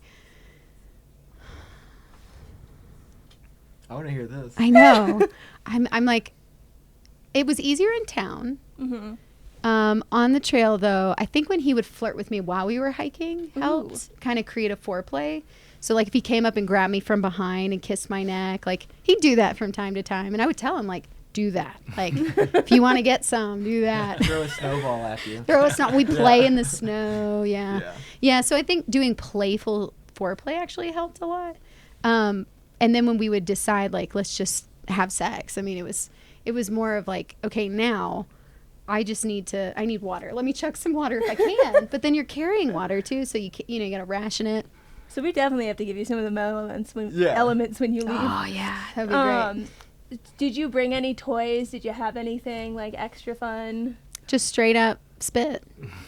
Didn't need toys. No, we didn't need toys. You don't need toys, I think. When you're out there together like that and you're so close, man, it is another level. And I'll say this, talking through stuff really works for you. Oh, that got me emotional excited. Connection like that. That got me very excited. Oh, yeah. She was just like super connected. I don't know if it's the brain and the emotions and the vagina. I don't know, but they all work together. I remember when we first got to the town of Julian, which is like your first town stop on the PCT. We had rented this little like 400 square foot Airbnb. It's super tiny, but it was for her birthday. Mm-hmm. And we got there and we had 3 other people. We like said, hey, you can like camp in our backyard or cowboy camp on the back of our deck, but you can't stay in here. Because I want to have sex. Like, I literally told them that. And everybody was inside this little 400 square foot cube, and she's like, that's it. Like, get out. Like, we're having sex right now. Yeah. I literally was like, all right, guys, you got to go back to your tents because we're going to have sex. Like, it's time. She's I would like, do that a don't try lot. and open the door because Yep. it's going to be locked. Yeah. I was like, you don't want this. Yeah. So, yeah, I was very blunt with people on trail for sure. If this cabin's a rockin'. You mentioned spit a few times. Did you ever experiment with like different first aid kit items or foodstuffs for lube options? We definitely use Vaseline. Okay, yeah. Vaseline works, yeah. Yeah. Yeah, Vaseline. but you're also carrying the extra few ounces. So do Sure. you really want to do that? Yeah. So you mentioned that you're mainly banging at night. How are you going through such a beautiful trail like the PCT and not being like, it's daytime, we should have sex there? Yeah, I think it was because people would walk by and it was like, where do we find a spot to have sex? I guess. Well, you know, I don't right? know. Whenever you think you're safe to go take a poop, Someone walks by. Mhm. Yeah. It's the same thing. Yeah. And actually, we would spend most of our days just hiking strong. We actually didn't even get into a lake until Washington. Yeah. So we didn't really take a whole lot of fun breaks up until Washington. And we're like, this is our last state. Let's chill. And so we started to enjoy it more. Yeah, I feel like we probably had more sex in Oregon and Washington than we had the whole trail. Definitely. Like, we'd have it like probably every other day or once every 3 days. Which is funny because we took less stops in those states too. Yeah. Was the border sex the most memorable? Oh, yeah. Have you ever watched Outlander before? Yes. Oh, It was like how Jamie that. just like throws her down in the It grass. was just like It Stop was it. just like that. Wow. Yeah. I'm not caught up. I haven't watched all of it, but I've watched enough. Yeah. That actually Yeah. did set a precedence for after of like even our last anniversary in Utah, like we just literally laid on a rock on a plateau and just like did it. Like I was like, let's just do it right up here. It just after that it set a precedence for sure. Like, this is awesome. Yeah. Yeah. So did you make any tweaks for when you did the Tour de Mont Blanc or the Colorado Trail to incorporate more better sex? That's a good question. Thanks. That is a good question. They pay me to do this. Think of good questions. I think we carried the same practices into the Tour de Mont Blanc. TMB, yeah. Because, I mean, it was the same year, it was shortly after the PCT. But for the Colorado Trail, that was hard because that's when she had bummed her shoulder out, so she couldn't do a whole lot. Yeah. And not to say like she does anything specific with his shoulder during sex. It's the most important I'm part. hanging from the rafter. But yeah, just like the motions are really painful on her shoulder, so we didn't do anything. But I thought we did have sex, like every time we saw each other. I in thought we towns, had did. sex. I thought we did. But not as frequently as we normally would. Yeah. No, that's true. Yeah. Yeah. Yeah. Is it tough? I don't know anything in terms of like how busy the TMB is. Is it tough to find privacy on that trail, or is it similar to the PCT? It was so easy. Okay. Well, only because of when we did it. we did it in the end of October because we were daredevils and we were in Mexico. We were like, we just need to hike. We can't hike in Mexico. And so we just get plane tickets to Paris on a whim, like the next day. Blew out our points. Blew out our flight points to do it and just went to Chamonix. And we were like, let's see. So we started asking locals, can we do TMB right now? And they're like, yeah, there's no snow up there. And we're like, then let's do it. So we went in a time when everybody tells you not to go. So there was no one out there. Yeah. Yeah, there was one other guy hiking a GR straight south. GR5. And there was a couple that were staying in one of the refugees. the refuges for just like a night. Yeah. But there was no one actually hiking the trail. Yeah. Yeah. It was great. Do you have any more sex questions? No, that was more than I could have hoped for. Yeah, that was awesome. That was great. That was really good. I'm very satisfied. I need a cigarette. Okay, great. I'm over here blushing. Down I was boy. like, oh God. We got the whiskey right back here. Should we do the game? Yeah.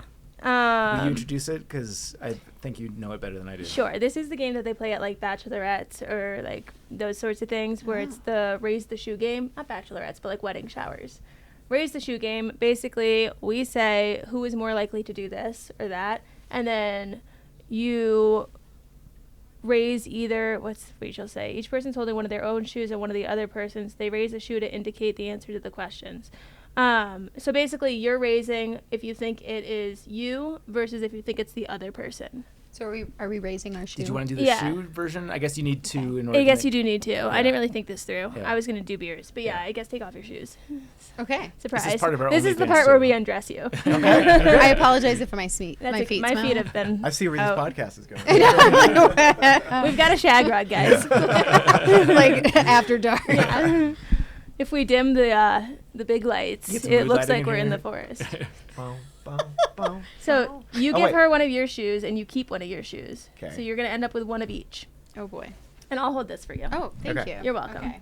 So if I say, like, who is more likely to shit their pants, you are going to raise the shoe of the person that you think is more likely to. And let's clarify here: the brown shoe is Wesley's, right? Yes. Yes. Okay.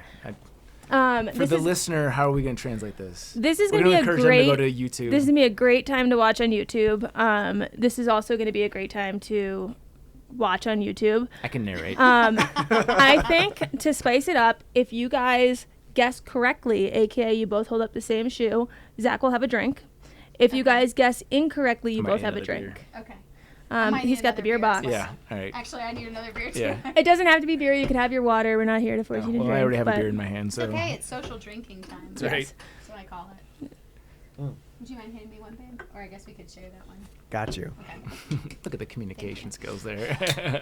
It's all about communication.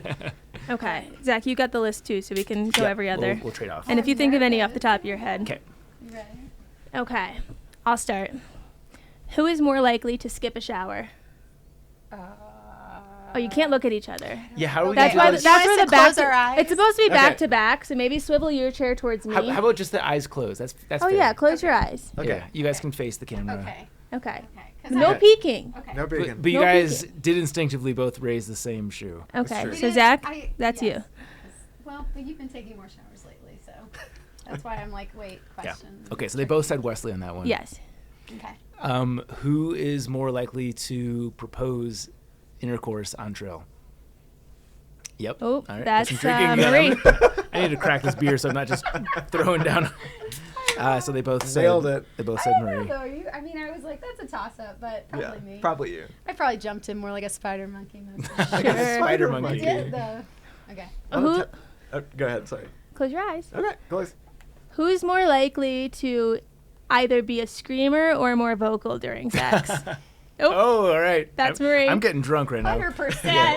That's not a hard one. What's your phrase of choice? Oh. Oh yeah, that's about where it's at. And then, oh babe.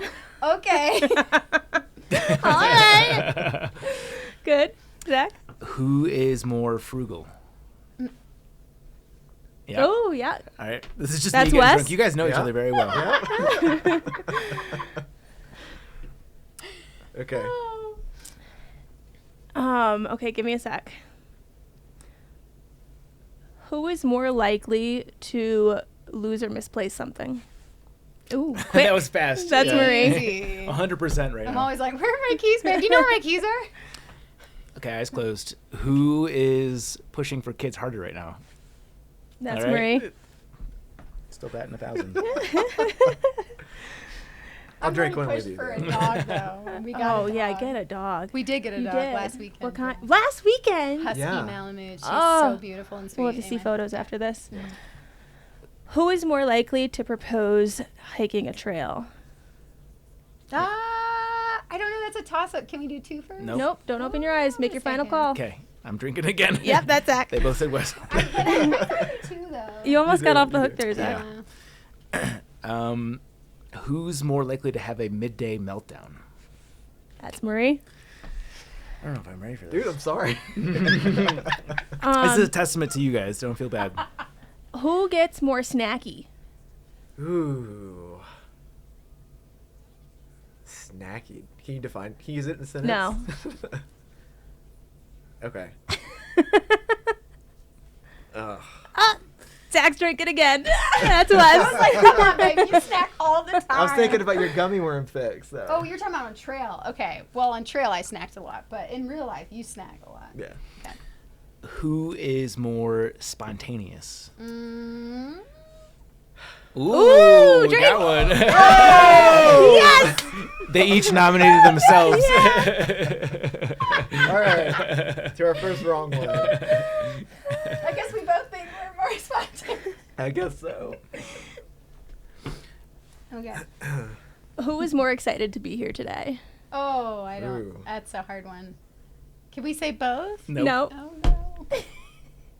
I think he's gonna say this. No. Yes! Trouble in I'm Paradise. excited too. Yeah, they both voted themselves again, All right. giving me a break. Now we here. found our angle. Yeah, you have to drink now for Damn the correct it, one. no. Oh, I thought no one was going to notice. Okay. Who brought up the subject of getting engaged first? Oh, You're wrong. What? I No. could have sworn Fight. you were. No. Fight. Fight. I don't even remember them. I could have swore it was you. I don't know. Okay. I could have sworn it was you. Hmm.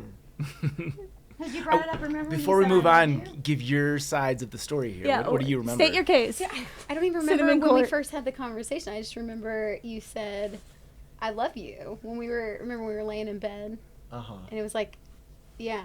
She had made homemade whipped cream, and we used that. And you said I love you because you made. Wait, and well, you you used smelled that. really bad We after used because it was that, so yeah. late. Oh. But you had said the next morning, like, I think I'm in love with you, or I know it's fast. But then I don't know how we started. I honestly don't remember. Well, when you make homemade whipped cream and you let him use it in the bedroom, I mean, it's a good way to get a guy to tell you he loves I you. know, right? I mean, yeah. What happened? I don't actually remember whenever it started. It was probably, we loved this show called Alone, and we would just spend weekends watching Alone in the bedroom and like doing lunch and dinner and whatever. And it was probably during one of those random like breaks from watching Alone, we would just get on the computer and like look up fun places to go. This is around when we were looking up like Calgary and Banff Yeah. and stuff like that. So you do remember. It was around that time. I don't Okay. remember the specific situation, Okay, because I don't remember. but we were still living in Augusta, and Yeah. and it just came up one day in like conversation. Okay. I don't Yeah. remember who started it. So though. it wasn't. Maybe I did. We weren't in a planning phase. It's very possible. It was I like, don't hey, know. what if we did this, or whenever that happens, Yeah. or something like that. Because I thought I remember saying, "Oh, I like, Chaunce. I don't care when we." Is that get bad? engaged." No, that's awesome. No, it's great. Oh, yeah. I just remember saying, "I don't care when we get engaged. It's not like no pressure." Uh huh. Or maybe that's how it got started. Because maybe I did say there's no pressure in getting engaged. Yeah. That might have been it. So I might have started it. It's possible. Okay. Whose turn is it? Mine or yours? Yeah, you. Okay. Who's kinkier? Ooh, okay. Oh, all right. Marie? Your turn to drink. Okay, yeah, I was like, okay. I was like, well, I think it's me. Yeah. As a aside on that, do you have any suggestions for keeping things fresh? Not fresh in the literal sense, keeping things Spicy. exciting. Yeah. Exciting. I actually got someone to pack me lingerie halfway, like box it so that like we could like have it at some point. I think when we were in a hotel, so I like, I took a shower, shaved my legs, shaved everything, like Full body. full body shower. I did Oh, yeah. a full Yeah. body, and then smelled real good, and Did you know that she had lingerie, or was this just like Was a that fucking then, or was it surprise? TMB I when did not it? know. Yeah. I had no Wow. idea. It was on trail. Yeah, Yeah. somebody had shipped it. Yeah, and so that I felt like it's like thinking of different ways to do fun things, or like, doing like a lap dance or Oh yeah, Stuff I like remember that. all these things. And we didn't do this when we were. They're gonna actually go home hiking and on have so trail. much sex after this episode. They're not even going to make it out of the office. No, Like, we're what's gonna have to leave. Yeah, what's the P code? They're gonna lock us out of the room when we have our Truly? mid episode bathroom break. Kid you not, I said to him, because we got here earlier, and I was like, should we have a quickie? Honestly, I'm willing to leave the room for 5 minutes if you want to use the shag rug. Just clean up when you're done, and then we'll move into segments. It'll be fine. We've got a hatchback. Zach. Who is more jealous?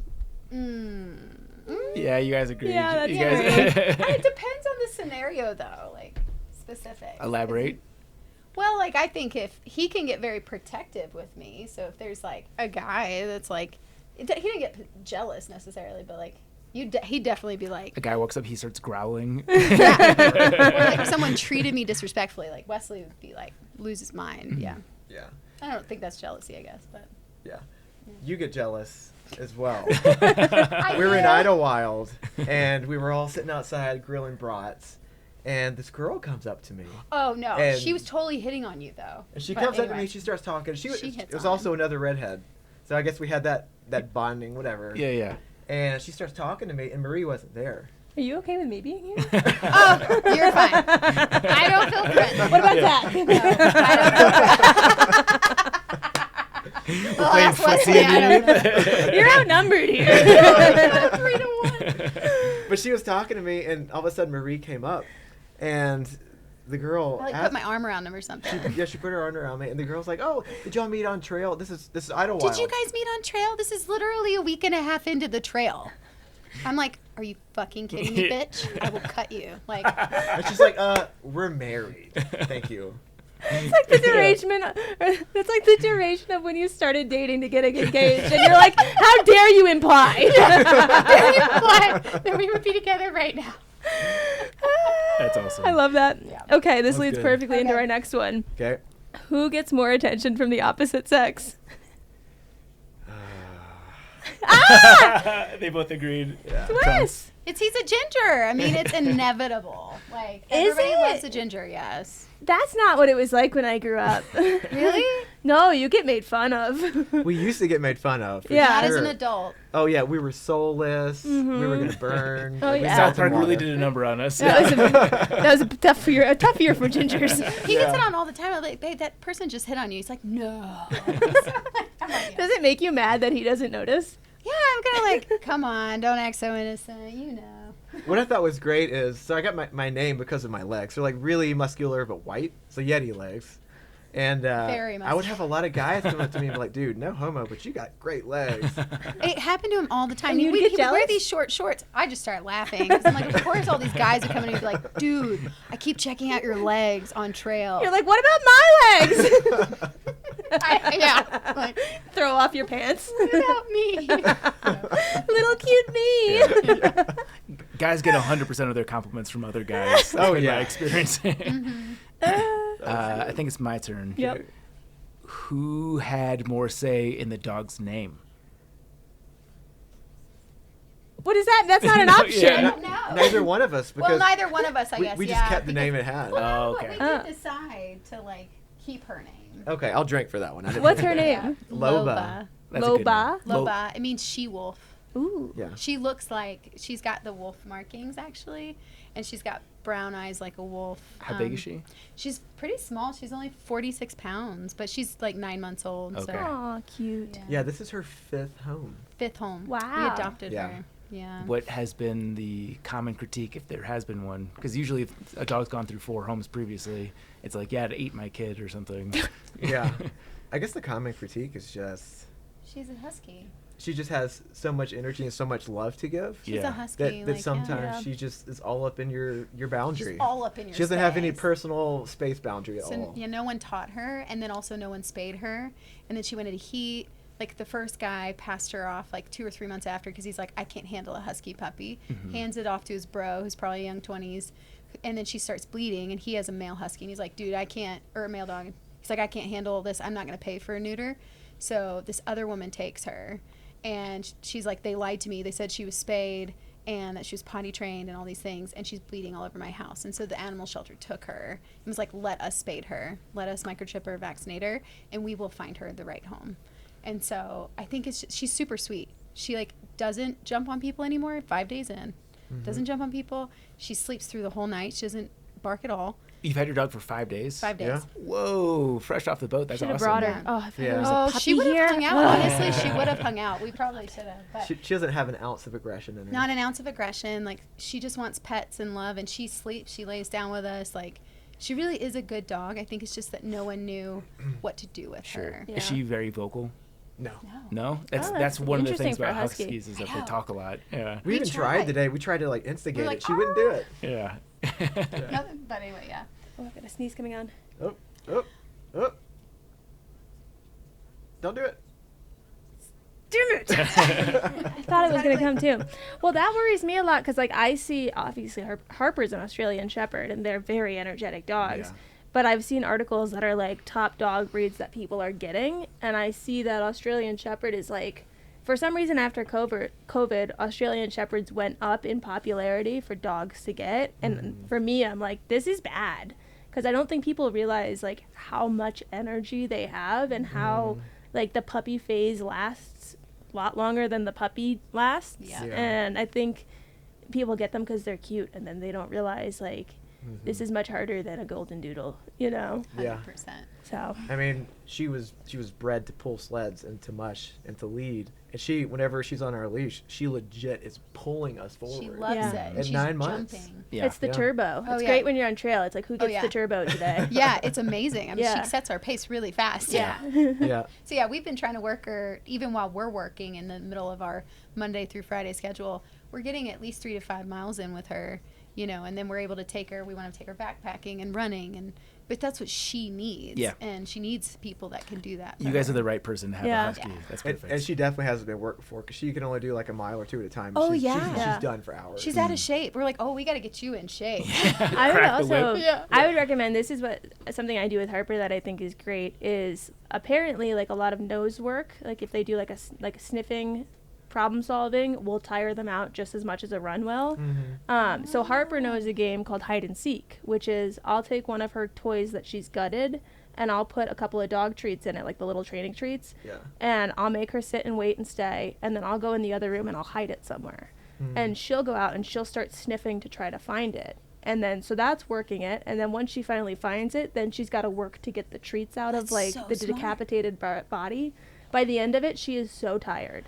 And it's like, from what I've read, it does the same type of tiring out stimulation that a run would do, or that like going outside would do. So if you don't have time to take her out and run her like several times a day, one of those times, hide and seek, or just like tie up some treats in a towel and make the knot really tight, and then she's got to try to find a way to get them That's out. a great That's a idea. game Thank changer. you. Yeah, I've used socks, and I'll put a treat in a sock, and I'll tie another sock around it, and I'll put a treat in that, and I'll make like a sock web, Uh-huh. and I'll throw it on the ground, and I get to go back to work, and she is content. Like I put your engagement ring in the sock. Exactly. Nice. Just like that. Yeah. He compares me to our husky now. He's Yeah, like, well, you're "Hey, sniffing at the just like sock. a You're like, husky." Yeah, I'm like, thanks a lot. He's like, no, really, you cuddle and you put your paw on me and you just want pets. I'm like, yeah, okay. Well, I'm satisfied with this game. Did you have any more? No? Okay, shoes back on, people. She's Yeah. back on. Unless That you're was like me, in which case you don't have to. I might keep mine off for now. I'll wait Turn until off. we're done. Yeah, you don't need to. Yeah. Another plug for our YouTube. That was fun visually. You That guys was will enjoy fun. That. Yeah. Thanks for holding the mic. You're welcome. I'm a giver. That could go so many ways. I know. So we touched briefly on the Colorado Trail hike. I know that was obviously a different dynamic. Yeah. Walk us through that. Like you said, it was very different. For the first like half of the trail, she met me pretty regularly. Like the first day we had planned to meet at, it was a mile marker, like 20, 22. Mm-hmm. Oh, it was supposed to be 22, I think. It's supposed to be 22, and the road was closed. It was blocked off on my end, so I couldn't get to him. And I had no cell There was service. no way to get anywhere else to him, and he had no cell service. Yeah. So I was messaging her on the Garmin, and it takes like 10 minutes to receive a new message. So I'm like sitting there on my ass in the dirt. Salt is like caked all over me because I'd planned to do 22 miles, so I only got 22 miles worth of water. It's a dry stretch. And the next spot you get water is at a fire department And sure enough, on mile 26. and I know I'm that like is- messaging him going, alert, like road is closed. You have to go to mile 26.8. You have to. If you like, and he's like, I'm sick. I'm passing out. Like, I'm like, oh Yeah. dear God. So I met these two guys. They were dry camp in the middle of nowhere. One guy gave me like 3 ounces of water, which was something. And it got me a couple more miles. And I messaged her. I was like, I need you to hike in and bring me some water. And I did. I hiked in a few miles from there. Yeah. You brought water and beer. Yep. Which was amazing. Mm-hmm. And then we walked back to our car together, and I drank soy sauce because I was so depleted at that point. Ew. Chugged it. I know. I chugged soy sauce. And Just because because you wanted the sodium? Oh yeah, I he needed it. Yeah. He was literally caked in white. Like that's how much was lacking salt. Yeah. Yeah. And so for the next about probably 2 weeks, you met me every 3 or so days, and then we spent 2 days off in Leadville, which was great. And that's when you got diagnosed with your shoulder issue, and they were like, hey, you should probably seek surgery. And after that, I saw you, I think, one more time with you and your sister. Yep. And that was it. And then that was it. Yeah. And it was really weird for me because we hiked for 6 months together, and then we did the T&B together. And so I have someone to come quote unquote, come home to at the end of the day. Like, you're in the tent, you help me do like the tent chores, I help you do them. And to have to do everything by myself, I was like, wow, this is a huge like a 180 in dynamics here. And I couldn't sleep well at first. Like legit, because I didn't have her next to me, I couldn't sleep, and I would have to play an audiobook just like get me to go to sleep. So it was definitely a really weird dynamic. Yeah. But to have her support me throughout the trail and let me take 3.5 weeks off where she's still at home working and supporting me, like that was a huge testament. From your standpoint, are you jealous that he's out doing the thing that you guys love to do together? If you say yes, it's okay. 'Cause I would be I too. know. I wasn't jealous, but I was definitely longing. Like it's Yeah. like, when you see someone going and your friend going and do something, or someone you love, and you're like, oh man, I just wish I could do that. So that was really, yes, that was hard. But at the same time, I was really happy for him because he always longed to do something like this by himself. And so I was like, well, if you're going to do it now. Like we're in a good position for you to do it. But yeah, it was really hard to not be out there and to be Monday through Friday, like working. But I was also very busy with work, and we had I think we were shooting 8 projects during that time. So I was constantly just moving. But I was really happy for him in that way. Yeah. Yeah. But she's like, never again. No, I didn't say that. No. But I was like, oh, I want to come with you next time. How's your shoulder now? Dude, I had to have surgery in September. I couldn't move it past that here, and then they had to they had to stretch it out so I can get it up to here. Now it's still tight, but it's good now. I can wear a backpack now, but for a while they're like, hey, you can't move your shoulder for 8 weeks at all, or you'll tear the anchors we put into the bone into your tissue.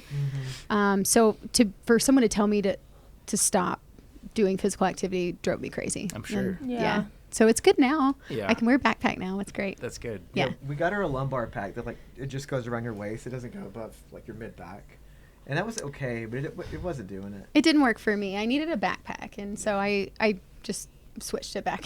I just returned it back to REI. I was like, I I hate this. I want a backpack. Yeah. Why do you want to return this item? I hate it. Yeah. And they put that on the tag, and you see Yeah, it at the they garage write sale. down the reason. Customer hated item. Customer hated item. But yeah. REI. I'm waiting for, you've got your layup question here. Where's that? Below the Colorado Trail. We've asked all of those. No, I'm looking at specifically this one. Ah, okay. I guess this is going to be more of a Wes question because I would think that for you it would be a little easier. Yeah, I guess this is tough. Fuck, marry, kill, the PCT, the TMB, and the CT. You know how to play this game? No. No. You have to pick one that you fuck, pick one that you marry, and pick one that you kill. I'd fuck the TMB, Okay. marry the PCT, kill the CT. That's good. Yeah. That's because, like, you weren't there, probably. I like that. That's a good Oh, answer. baby. This is the Oh, foreplay that they were baby. talking about. This No. is actually, yes. Yeah. The She's T- aroused. The TMB is like a good lay. It's like Yo. a good 10-day hike. Quickie. The PCT, that's dedication and devotion. Like That's you're in it. It's emotional. It's spiritual. And I why like are you it. killing the CT? Oh man, that first day when I was sucking the hind tit out there and it was just kicking my ass, and it would just like, and I know Colorado does this, but these just like random summer storms just got on my last nerve, man. That was something that surprised me too. Was like Yeah. at that point I was like I can hike a trail. Like I was section hiking it too, Yeah. so I was like that's whatever. I know how to hike. And the weather, I was like, Jesus, do we ever get a day where it doesn't fucking surprise rain? No. You know, like that was one trail where I was shocked by the weather in terms of Yeah. like I've never had to set up my tent before I was ready for bed because there's like all of a sudden now it's hail and it hurts. You know, that was the surprising thing. And it always happens when you're about to summit a pass. Yeah, you're so close, and you're like, I could Always. make it, and then you try to make it once, and you regret it forever, and you're like, I'm not trying that again.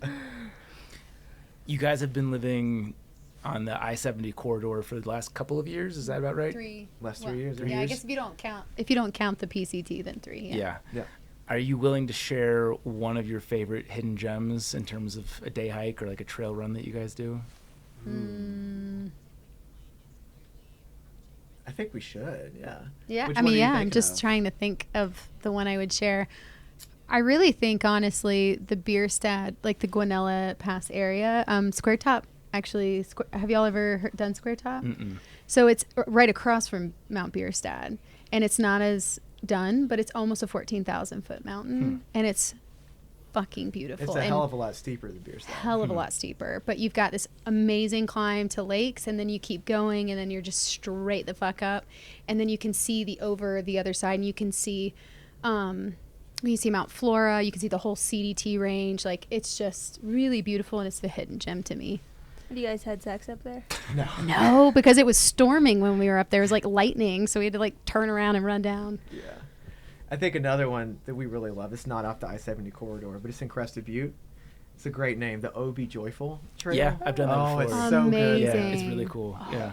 There's the campground right there. You have to Yes. like drive over the little creek. Yeah. it's Man, really Crested pretty. Butte, if it was closer to Denver, we would I live totally there. agree. If All I the could time. afford living there, I would be there Yes. for sure. I would Absolutely. relocate. Yeah. Yeah, for sure. Crested Butte's awesome. And I know you guys have a podcast. Yeah. Tell us about that. Yeah. Yeah. So our podcast is basically our trail names. It's Yeti, so Yeti Legs walks into Basecamp. Yeah. The overarching story is kind of like our trip on the PCT, and we just fill it in with interviews with our tramily and people who helped us out, and like the CT is in there, and just other little tidbits. Yeah, I think the reason for wanting to start it is like we want to tell people about our story of the PCT, and we want to go through the experience of it. So we go week by week inside of it, and we want to tell the overarching story of what we experienced, because the way we ended the PCT was a freaking miracle. Like, we should not have made it to the terminus, and we almost got, like, we were 2 hours from getting turned around by the Rangers because the fires, we were surrounded by 6 fires. Oh, and wow. so we just have a crazy story on the PCT that could be a book. Like, it's pretty nuts. But Yeah. inside of that, we also want to interview our tramily, and we want to talk to them and hear their stories. And then we talked about the CT, and we also want to give like gear advice, and it's really just like giving couple advice and all that kind of stuff in between. So I feel like our podcast is our decompression space. it's our Like- processing space. Yeah, because we haven't really gone back and looked at all of our PCT pictures. We haven't looked at the mileage. And so to do that for an episode that covers a week of the PCT is like, it's really cathartic. Yeah, and we really want to give that to people who either want to through hike or, do through hike. What are tips of the trade? And like, you can do this. And how do you do it? Here's like literally day by day kind of principle of what we did. And here's how you can have it too. Yeah. That's and cool. by no means are we like ultralight backpackers. We're comfort light is what we call it. So we're lightweight We've enough gotten much better. to do decent miles. Much better. But we still have creature comforts. We do like 10 pounds now for our base weight, which That's is good. massive. Yeah. It's a huge jump. Yeah. People would troll us on the PCT because we had a All the 3-person tent. And they're time. like, how many people can you fit in there? And each day the number kept increasing. Like, it's a 3-person tent. Shut the hell up. Yeah. Just tell them you move around a lot when you have sex. I know, right? Exactly. We need space. We need space. We need room to play. Exactly. No one understood. Before we put a bow on this, I remember encountering the story on your blog, and the person I referenced as a former guest on the podcast. Tell us about the story of you crossing paths with Dirt Diva. Oh, she is such a gem. I love her. This is a great story. So we're heading into the Sierras. We just Can wanna, I interrupt you really fast? Yeah, do Can it. I give a backstory? do it. I had been following her for years, like following her social media platforms because I was into ultra running and I adored her. I was like obsessed with her. And I was like, I love that she runs 200 miles. I love that she runs 240-mile races. Like, I'm going to fucking do that. So she was like my inspiration, truly, for ultra running. So go And she now. does it with her Datsun. She does it with her dog. Anyway, so Right. now you can now continue. I'm sorry. I just Oh, wanted no, to you're give a good. backstory. Dude, they're touching. this They're feeling. making eye contact. There's You're they're gonna have to leave the room. Yeah. About to take you up on that rug off. Oh, baby. But so we're in the Sierras, and we go over Kearsarge Pass and the Bishop, go back up, and we know that there's no way that we can hike from Kearsarge to Mammoth with the weight of our packs. And we don't have enough food. Yeah. And we didn't pack enough food, and also we didn't pack enough because we didn't want it to be that heavy. Yeah. So we're like, okay, we're gonna go out back over Bishop Pass, which not many people had commented on Far Out about it. So we're like, I guess we're just gonna Bad news bears. we're gonna hazard a gamble. So we did. We went out over Bishop Pass, and when we got to the top of it, it was post-hole city. It's like a sheet of white. It's like a soccer field of white, and there are boot packs every fucking where. It looked And we like a don't- landmine of post holing, and I was post holing over my chest up to my neck. Wow. Yeah, it's like you can look at Far Out, and the trail hangs to the left. All the boot packs, there's like 1 or 2 to the left, but the rest go all the way to the right. And I'm like, I don't know which is the safest route. So we start going. She's like up to her clavicle in snow. I'm A like few pulling her times, out. yeah. And we finally start to like see the descent off of the pass, and you can see the trail because the edge of it is lined with scree and rubble, but the entire trail is snow packed. And it's just a straight drop trail. It's a like if you steep slip angle. and fall, you are seriously hurting yourself. And this is the same pass where deer have gotten caught in snow and frozen in. Yeah, So they it's call no it like joke. a what do like they a call deer it? It's a deer graveyard. graveyard is what they call Ew. it because it's Yeah. such a steep drop and it ices over so bad it's very dangerous. And we just didn't know any of this when we were going down it, and we were going down it at a very scary moment because of the thaw and the snow. You know, yeah. And so we finally get to that spot. We can see the steep switchbacks. She's on the verge of a panic attack. I'm literally honestly. having a panic attack. I'm like, we need to stop now. We've got our ice axe. We have our crampons. Like, why don't we just camp? Because I'm sliding in. I can't handle this. And then he's like, well, would you just trust me for a minute? And I'm like, what do you mean trust you? He's like, I think it's safer right now because I can create a boot pack. Just follow my boot pack. And so I was like, okay, I'm going to take a deep breath. And okay, I'm going to trust you in this moment because this doesn't feel very safe to me. And so sure enough, we did get down. And we got past the scary snow part, and it was no longer, there was like snow in between, but we found our way. But then it turns into like 9 p.m. at night. Like we're just exhausted. We've Pitch been going black for- all day. It's pitch black. And Wesley's like, should we just set up camp? I'm like, no, I think we just need to get to town. Like at this point, I'm mentally shot. Like I want to get to town. I want real food, comfort food, and a beer. Mm-hmm. He's like, okay, let's do it. So we got our headlamps out. We get our headlamps out, and we finally hit dry trail. The snow is kind of dissipated, and all of a sudden we see these. It looks like dirt bike headlamps. Like it is illuminating the landscape. And the closer we get, we're like, "Are those people?" And we're like, "Are those ultra runners?" I knew it was ultra runners. I was like, those are ultra runners. I know it. Who else would be out here at 9 p.m. at night with crazy headlights? Ultra runners. Ultra runners. Because they're training.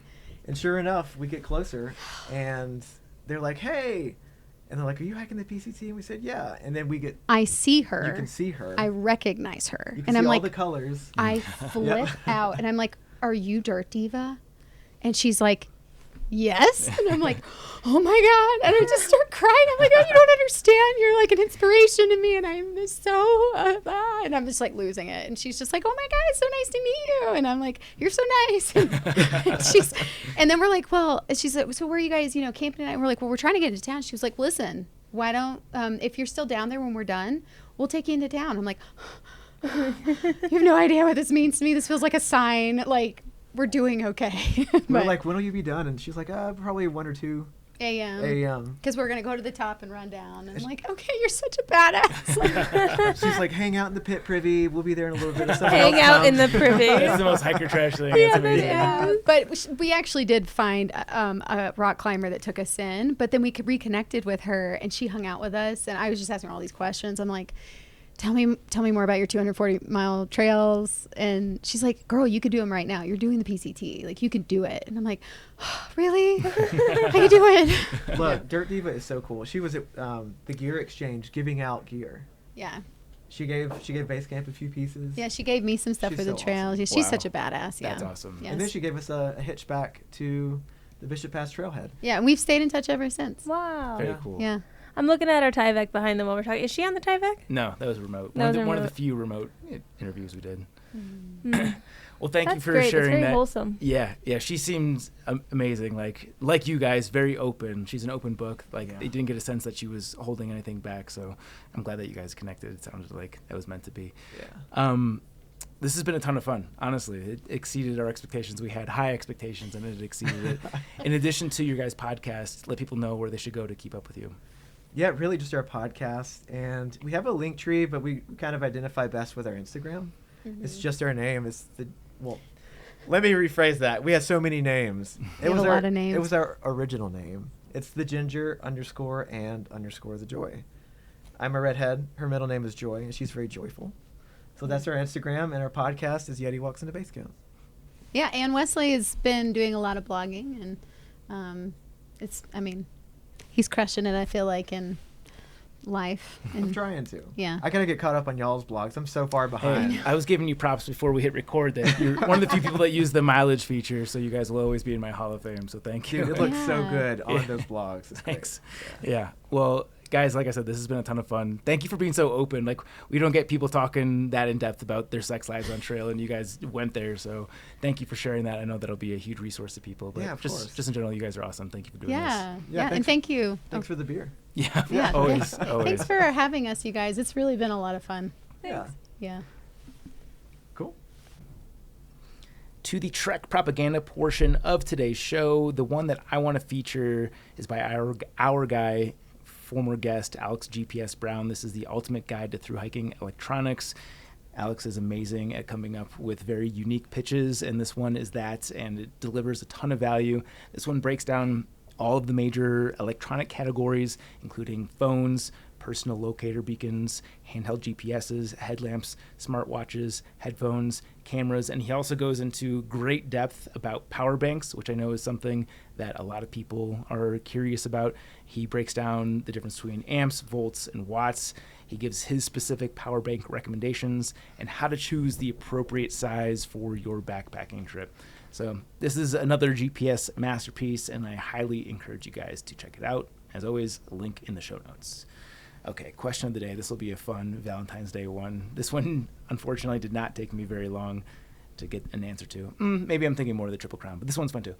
If you could wake up and be your significant other for a day, think Freaky Friday, what would you do that day, and what would your day look like? Yeah, you'll have to marinate on that for a second. Chaunce and I can go first. I'm sure Chaunce has an excellent answer. I would play with my penis all day. All day. That's all. Like, I would love to have a dick for a day. If that sounds like it could be a song. If I could have a dick for a day, Yeah. I would play with that thing A dick all for day. a I don't day? even want pleasure. Like, I'm not looking to finish here. You know, like, this isn't But about. you would, though, eventually. I don't know. I've never had one, but Yet. Not with it's that not attitude. about that. It's Yeah. about like I would take a bath and see if it could float. I would does. put a little It bow does. tie around it. You know, like I would like see how far I could shoot my own. You know, like when you have a hose. Shoot your own what? Piss. Okay. You know when you have a hose and you cover part of the hose and it sprays like way freaking farther than when you don't cover part of the hose? Yeah. I'd be doing that. Mm-hmm. I would be doing everything I could with it. What I other would- things? I'd run out of time in the day. I mean, I would try to tuck it. I'd see if I could have the tip touch my butthole. I would do everything. Yeah. Everything you could think of. You've really thought about this. How don't you? If you're a girl, surely there are there's and like I this isn't mean- like all one thought, but throughout life, Yeah. Yeah. there's always a time where you're like laying in a bathtub and you're like, I wonder if I had a penis, if it would float or sink. Or like if I've talked to you about this, if you're sitting on a toilet to poop, does it touch water? You know, like just things that your Does brain it touch thinks the of. poop? No, the water in the I bowl. know, but if 'cause the it's poop hanging. goes up, Exactly. would it hit it? Now you're thinking what I'm thinking. Yeah. Questions. There's Yeah. questions that need to be answered. There's a lot of questions. I would do a lot of things. I would do a lot of trial and error. It would be testing. It would be research. It would be scientific for me. It's not about pleasure here. I just was thinking too. I'm like, wow, I do play with his penis a lot, and I'm like, Oh yeah, when you're like Oh my that. God. yeah, you know, yeah. you just It'd be a lot of fun to play with. Yeah, Legit, she's been like, it moves? it you does. sit there It and you're not pulsates. hard, and she's just like batting And it then it's back like- and forth between her hands. Yeah, Yeah, all the time. fun stuff. Imagine you had your own. Oh my gosh. The things you could do. Thank you. That just changed You everything. can't take for my me. answer. I just no, said I'm it. not going to take it. That's good. I think I've referenced this before, but there's the video of like a baby elephant just like whipping its trunk around. That would be and, me. And it's like this is if girls had penis That's for a me. day. Yeah, and I don't want it for much longer than a day. Yeah. You know, like I think I could do all my research within 24 hours. Yeah. And could then you probably can have figure- it back. A couple hours would you be able to figure out most things, I Yeah. think. Yeah. Get plenty of data sets. Yeah. Yeah. And then you can have it. Yeah, we're good. Yeah. But for a day, I got questions. Yeah. You should look up the song Dear Penis. Okay. Yeah. Who's like it this- by? It's like a cartoon, but they Okay. put a song to it. Yeah. Dear Sure. Penis, Sing me the next verse. I don't think I like you anymore. Why not? You used to watch me think, and now you just stare down at the floor. Uh-oh. I'll let you finish the rest. I don't know it. That was cool, though.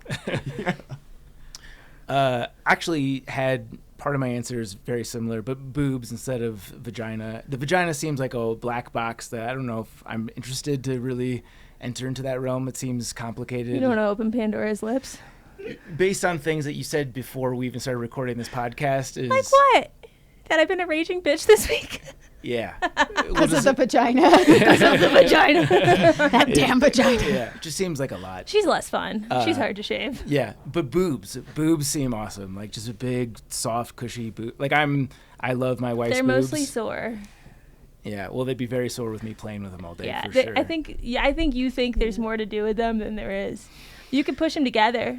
I just think it would, With a corset. I've tried to see if Dad, earmuffs. I've tried to see if I could touch my tongue to my nipple. I can. But you have to bend it up. You can take the boob and bend it up, and then it's real easy. that's a plug for the YouTube Yeah, right there. that's watch us on YouTube. I just showed you. I'm not wearing a bra.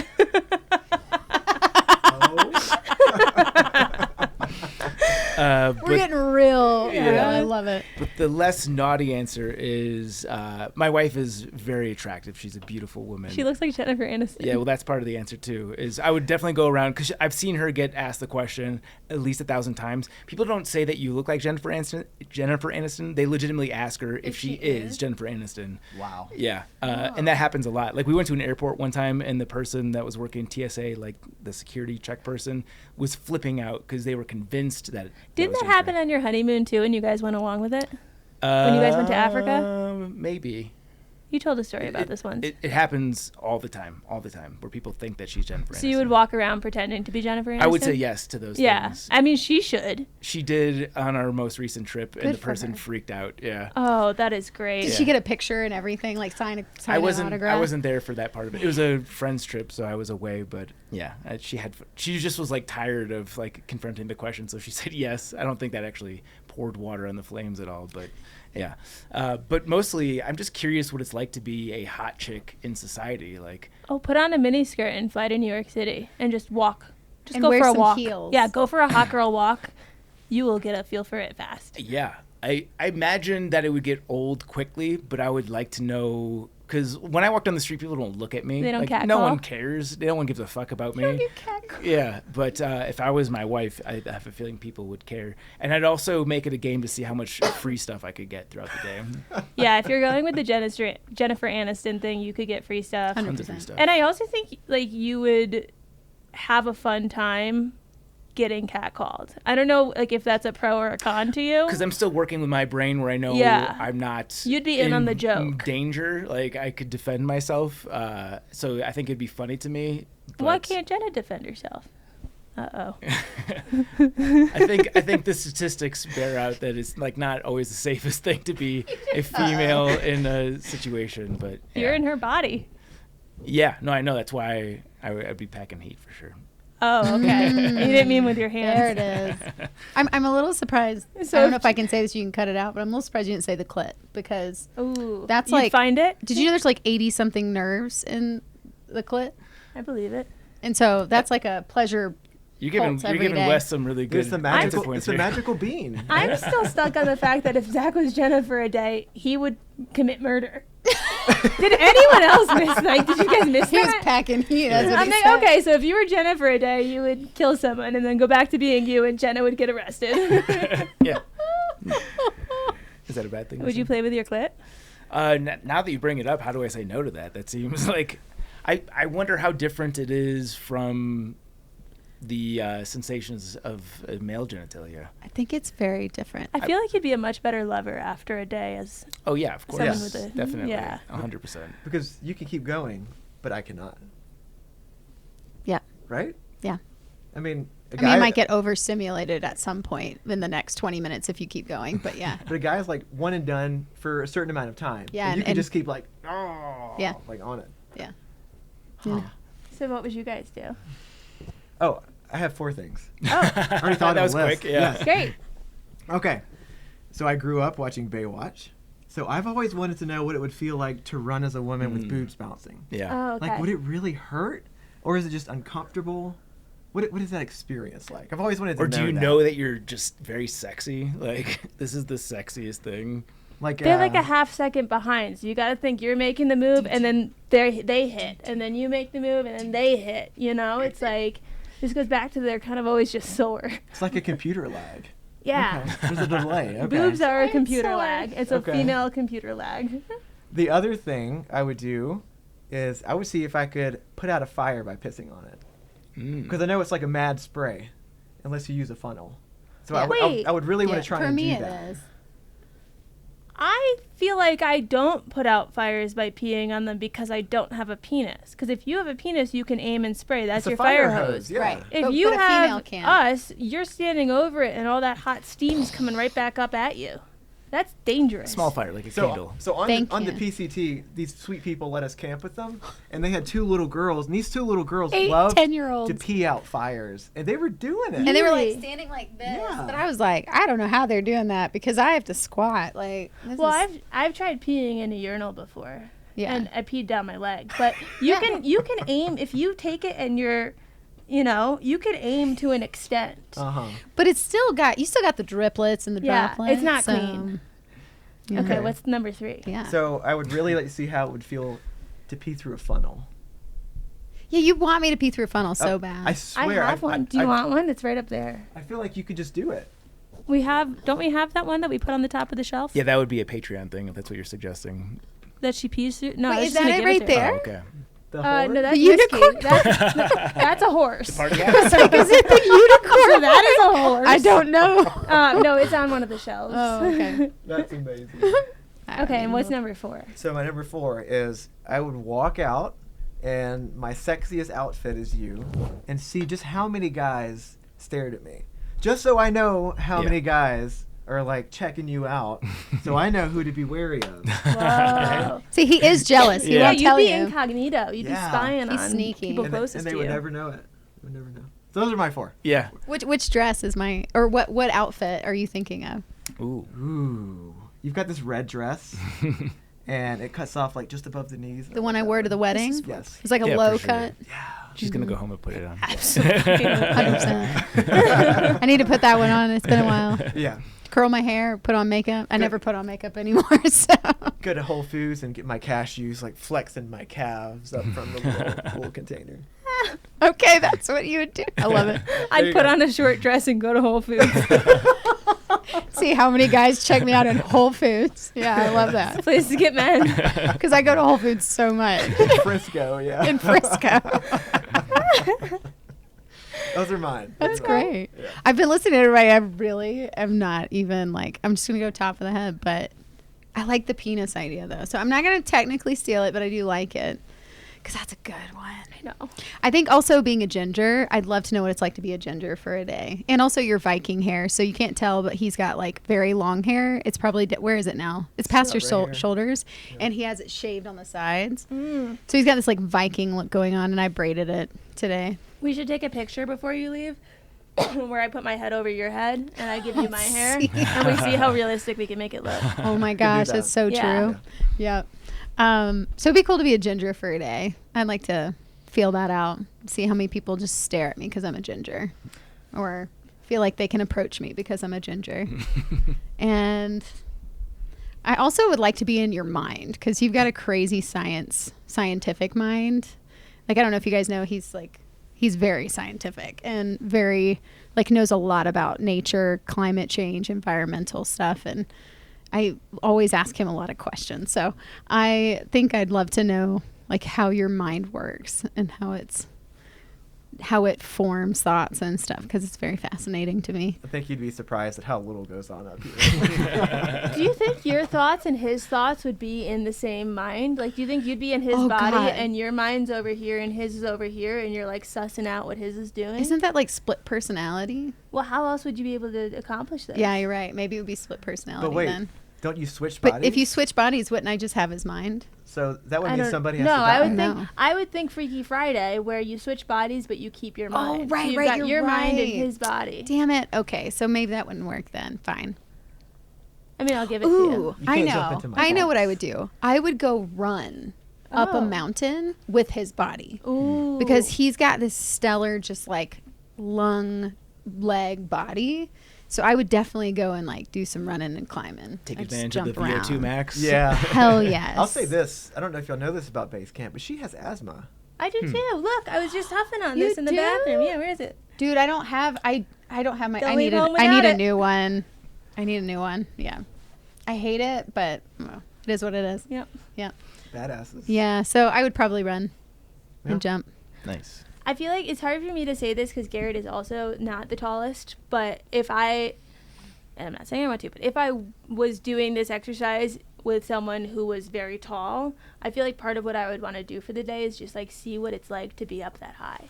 To be able You to know, like like, get I'd wanna- things from the top cabinet. Put me in a crowd and a kitchen. Yes. I want to be in a kitchen. I want to get the top cabinet. Yeah. And I want to be in a crowd and see what it looks like to see everyone else from that angle. I love that. Yeah. That's a good one. Because then I can grab things from the top cabinet. He'll put things up, and I'm like, babe, I can't reach it. Anyway. Short people problem. Yeah. Sorry. All right, Chaunce, this is your time to shine here. This is the stupid thing of the week, which is hot off the press. This is dumb. Let's go. So I'm driving to Backpacker Radio from my place. Usually takes roughly a half hour if there's traffic. If I leave at 4, I'll get here at 4:30. I know that's the case. But there's traffic along the way. There's 2 major traffic spots along the way where I know I will incur traffic. The main one is going to be between me and getting onto the highway that leaves like the city center, right? Like there's a curve that has a ton of traffic. And I like to have my phone, even though I know how to get here, I like to have my phone set to coming here so I can kind of see what my ETA is and like understand how I'm doing towards that. And like we've had recent times where there's been like 3 accidents on 6, and it's just like accident after accident after accident, and there's backups. And so my brain is still transitioning out of day job work mode into backpacker radio mode.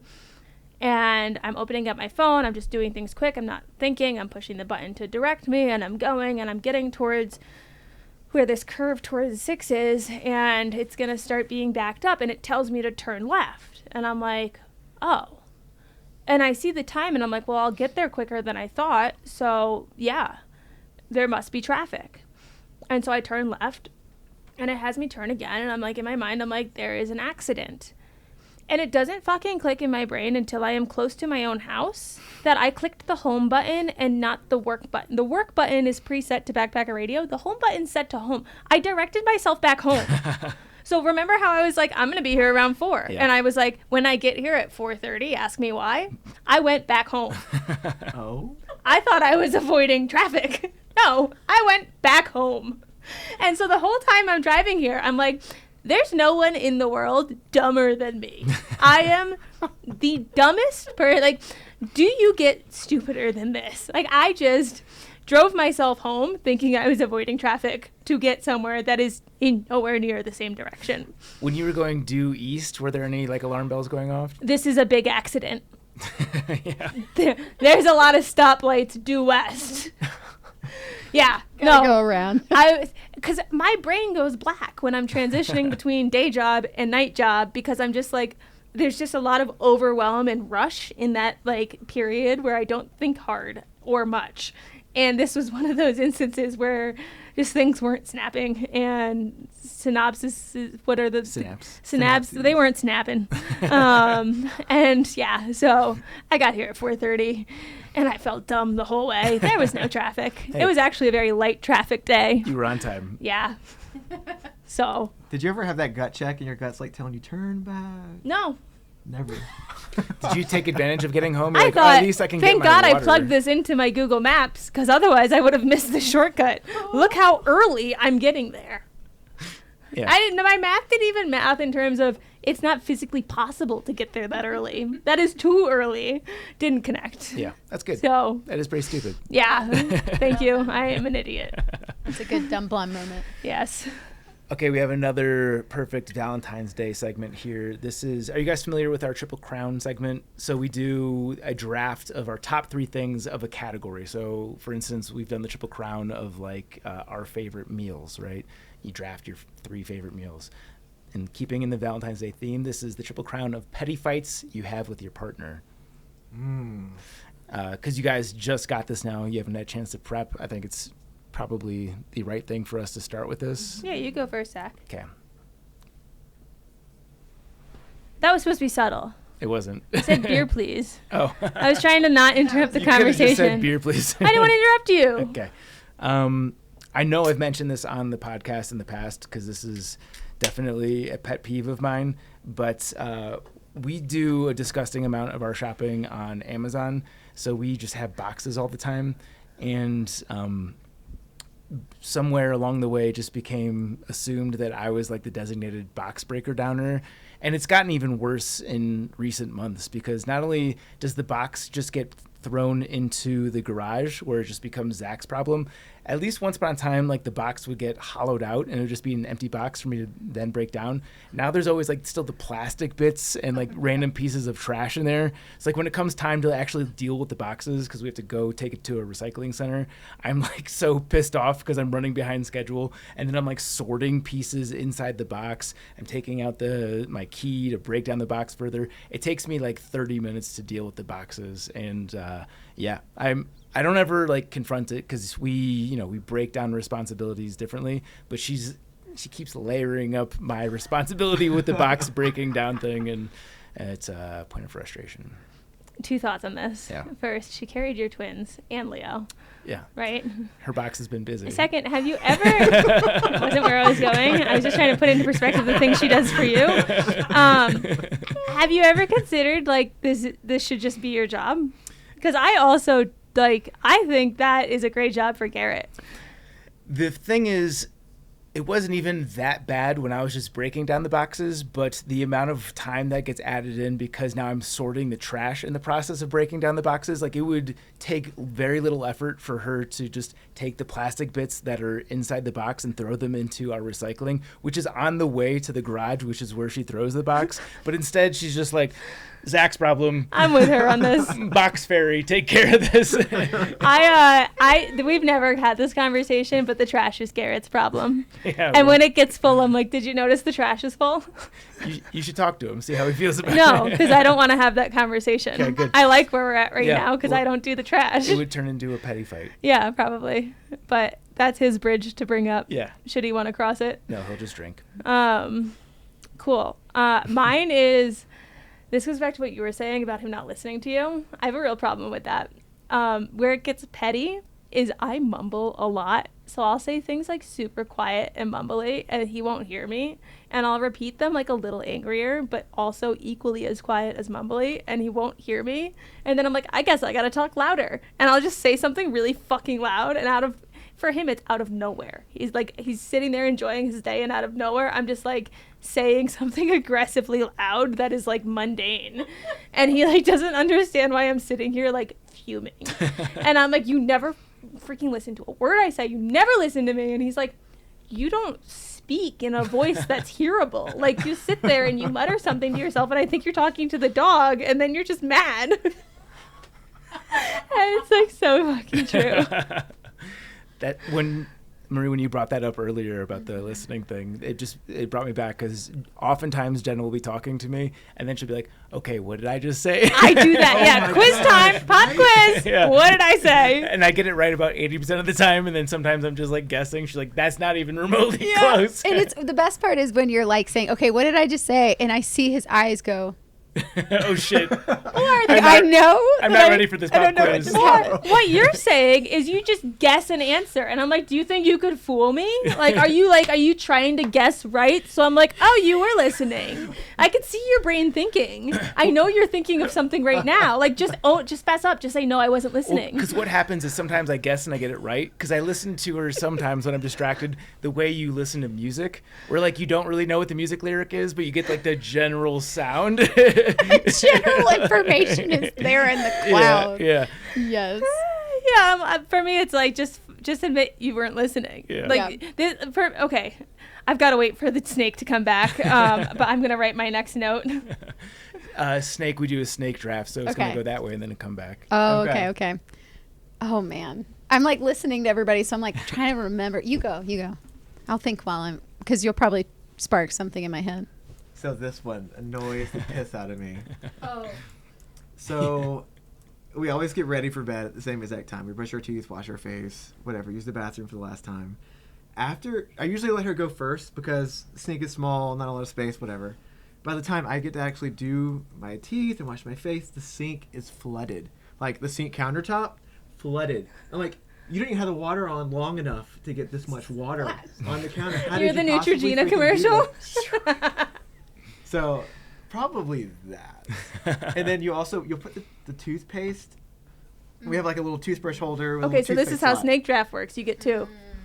This is a continuation of Is the it? same. Okay. I think it's a continuation. Sure. Okay. So It's bathroom. so she puts the toothpaste tube like bottom in first. And you know how it's like square at the bottom? It's flat. It catches the lid whenever you try and pull it out of the freaking toothbrush holder. And so every time I'm like practically breaking the porcelain trying to get the toothpaste out. He finally just told me about this one the other night. He's like, babe, when you put the toothpaste back in, can you just put it the other way? And I was like, yeah. I was like, that was so easy. No big deal. Yeah. Oh, good to know about the water. I actually didn't know that really bothered you. So now I'll start wiping the counters down. It's flooded. That's awesome. I thought you were going to talk about the popcorn. Not yet. Well, you get another. So. Oh, shoot. Okay. But Okay. you haven't gone yet. Oh, yeah. Now I've got one because it triggered Okay. me. Okay, so Wesley, when he puts the dishes up, he'll put them in different places at different. Like I like everything in the same place. If we've organized it a certain way, I like it in a certain order. Mm-hmm. And so our silverware, he's gotten a lot better about this now because I was like, ugh.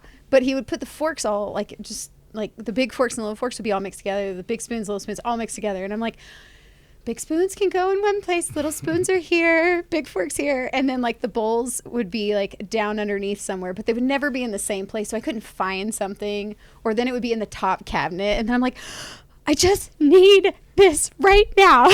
Like, babe, you are the one who put it up there, so now I need you to get it down.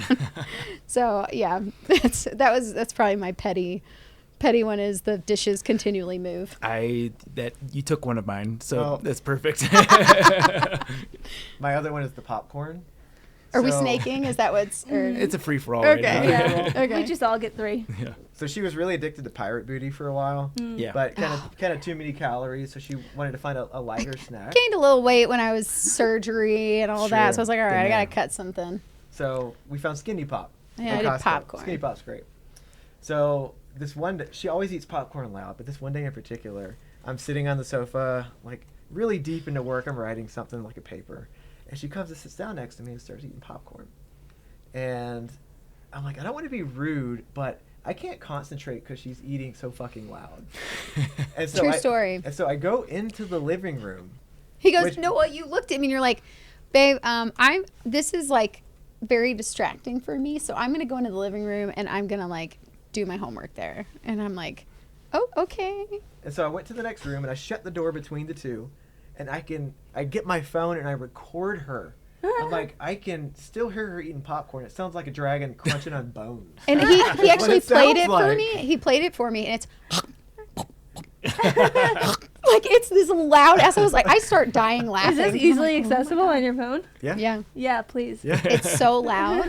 I was like, I eat popcorn because I had my headphones in so that I was honoring his homework time. I was watching something. So I had headphones in, and I'm like, oh, I'm being quiet for him.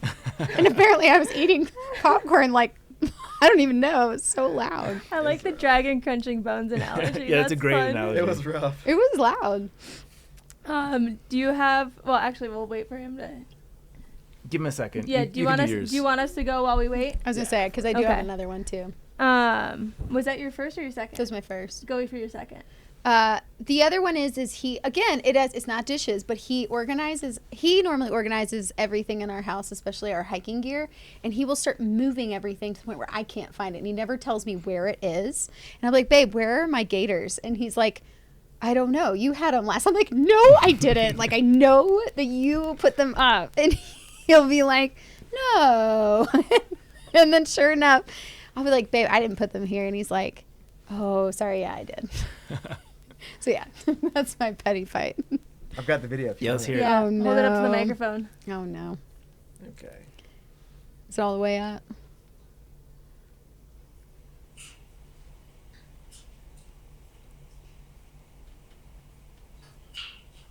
Can you hear it? Yes.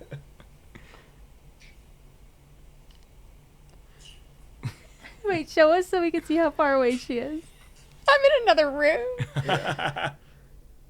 Yeah, she's in the adjacent room. Okay, so I didn't shut the door. Yeah, I was lied. going to say, you didn't shut the door. Yeah, it's still open, but still. Oh, so she's not even in the same room that this you video can't is. see her. No, No. no. That's you can funny. hear That's it. awesome. That's Yeah. awesome. Yeah, it was bad. Anyway. Okay. Do you have a second one, Wes? Didn't I just do two? That was two. Yeah, I've done two. You guys just told me it was one. No, he did the bathroom and the popcorn. No, she did the popcorn. No, he did. Oh, okay. Okay, my second one. Which one am I gonna pick? You've been surprisingly in a good mood. I was hoping you get triggered this episode. No, I'm having fun. It's love. I love love. Okay. I'm trying to remember the example that happened today, but Garrett will lie about shit that has absolutely no fucking relevance to anything. Like, this isn't even, in my mind, it's like, lie about stuff that's worth lying about. If you're gonna lie to me, lie about something that's worth lying about. But, like, he'll lie about shit that I'm like, there's no way I'm believing this, and this like, there's no stock in this. Like, something so small, and I wish I could think of something right now, but something so freaking small, like, I have no idea what to even think of. It's so small and so fleeting that it's like a passing conversation in a day where I'm like, oh, did you something? And it's just like mundane and insignificant. And he'll say something that's like, I know you didn't. Or like, I know you, like, I wish I could think of an exact example. But there was something today and I literally went off on him. And I was like, I know that's not true. Like, this isn't, there's no, like, you win nothing by, like, you lose nothing by telling the truth. You win nothing by lying. Like, he doesn't lie to me about big things. Like, we don't have that problem. He doesn't lie about anything that matters. But sometimes it's like, do you have this return address so that we can send out this letter to thank your nan for getting us a gift card for Christmas? And he's like, oh, my dad can't find it. And I'm like, did you ask your dad? You know, like, stuff that's like, there's nothing to lose by just saying you didn't ask, right? But like, why? But I know you're just trying to think of this thing to tell me so that it seems like you did whatever it is, but there's no loss in not having done it. So for me, it's like, I'm glad that you don't lie about big stuff, right? Like, that would certainly be a deal breaker. but I don't understand why this trivial small stuff that like it makes no difference in the scheme of our day to day, let alone our hour to hour. Like, why do you do this? Sounds like they need a communication lesson from our guests here. I don't even, it doesn't impact our, it's like so small that it's like, this doesn't impact our communication even. Yeah. It's like. Is it kind of like, hey, did you do the dishes today? And then he's like, yeah. No, it's more like, I had a Dr. Pepper in the fridge and I noticed you drank one. Did you put one back in the fridge so that I'd have a cold one when I wanted one? He's like, yeah. And there's not one in there. I noticed the's no Dr. Pepper in the fridge. Like, why wouldn't you just fucking say no? Like, it's stuff like that where it's like, there's no win or lose here. He's like setting himself up. That's what he's yeah, doing. I thought I did. Like, did you? All you want is a damn Dr. Pepper. Put it in. Like, these things are so, like, they're not even, like, big enough to have, like, not even a fight, but, like, even a disagreement. Like, they're not even to that level. And it's like, this? I'm a little bit upset that you took the kitchen one because that was a big pet peeve of mine. Is I have a specific place where the pots and pans are supposed to go, but she just puts them in different places each time. So when I'm looking for a specific pan and it's not there, like it gets my goat every single time. That's not mine, obviously. Just reiterating. We definitely fight about who drives the places. And like I like driving, and I consider myself a good driver. Maybe not when I'm relying on autopilot in Zachy's fucking French fries with no hands on the wheel when he's driving me places. We had a rental car that was like it literally steer for you on like winding roads. I'm like, this is so novel. I had to do it. Zach's like, this is great. I'm like, is it? Because I'm having a bad time. Yeah. Like, I'm having massive anxiety. Yeah. Put your hands on the wheel. But like when we rarely go on dates, I drive, but she's just a pretty anxious person to begin with. And when it comes to driving, like that takes her to 11 every single time. So by the time we get to the restaurant, we're already like knee deep in a fight because she's like white knuckling it the entire time. And I'm not a reckless. I've never had anyone critique my driving aside from my wife. And me. Yeah. No. Well, that was the car driving, but yeah, we fight about who drives quite a lot. I feel like that's also a you task. I'm with Jenna on that one too. That I should drive? Yeah. I agree. I want to drive. Oh, fight. She wants to drive. She wants to drive. She gets scared because she's anxious. Oh, I thought you were saying that you didn't want to have to drive all the time. When she drives, she's like in the rightmost lane going 55 on I-70. Like she's a very slow, like a grandma driver all the time. So when I drive like a normal person, like I'm going 70 in a 55, she's like holding on to the oh shit bar. And I've like, waited a couple times in the car with you. Once she gets a cocktail in her, she doesn't say a thing. She's totally good, but yeah. She's like, give me a drink. Yeah. You should just give her a cocktail before you get in the car. Road sodas would be the solution to this fight for sure. Like, honey, just have this fuzzy Moscow Mule right now. Yeah, 100%. You'll love it. And my last one, this actually happened today, so this is easy, is she will come into, I try to get here more often because there's so many distractions with kids and stuff, but I was recently distracted by her, and I was reminded that this would happen all the time when I work from home, is she would just come into my office at home without even like checking in to see if I'm in the middle of something. I'll be in the middle of like an email that has big legal, like an important thing. And she'll come in and she'll be like, so on Sunday when people come over and we do a potluck, would you rather do the pasta salad or the potato salad? And like, I'm in the middle of something and like, I try not to flip out, but like, I'm very clearly just like, I don't care, whatever. And she's like, why are you mad at me? And that happens when I work from home on a pretty regular basis. I'm Team Jenna on all of these. Dude, I actually like everything you're talking about. We're like looking at each other like, oh my God, we do the same thing. I'll be in the middle of like typing a doctoral thesis, and she's like, I just need to talk this out with you about work. Like this thing just happened. Like, hey, this happened with my boss. Like, I don't know. What do you think about this? And he's like, babe, I'm like knee deep in this. My eyes are darting back to the paper, and I'm like, oh my God, I can't. Like, give me time, and I will promise I'll give it to you. I had a meltdown about this yesterday.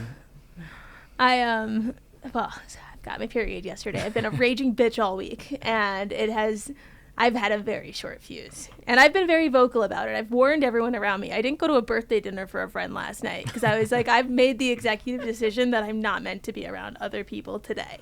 So it's been to that level, and I was having like emotional catastrophe about something small, just like because of that.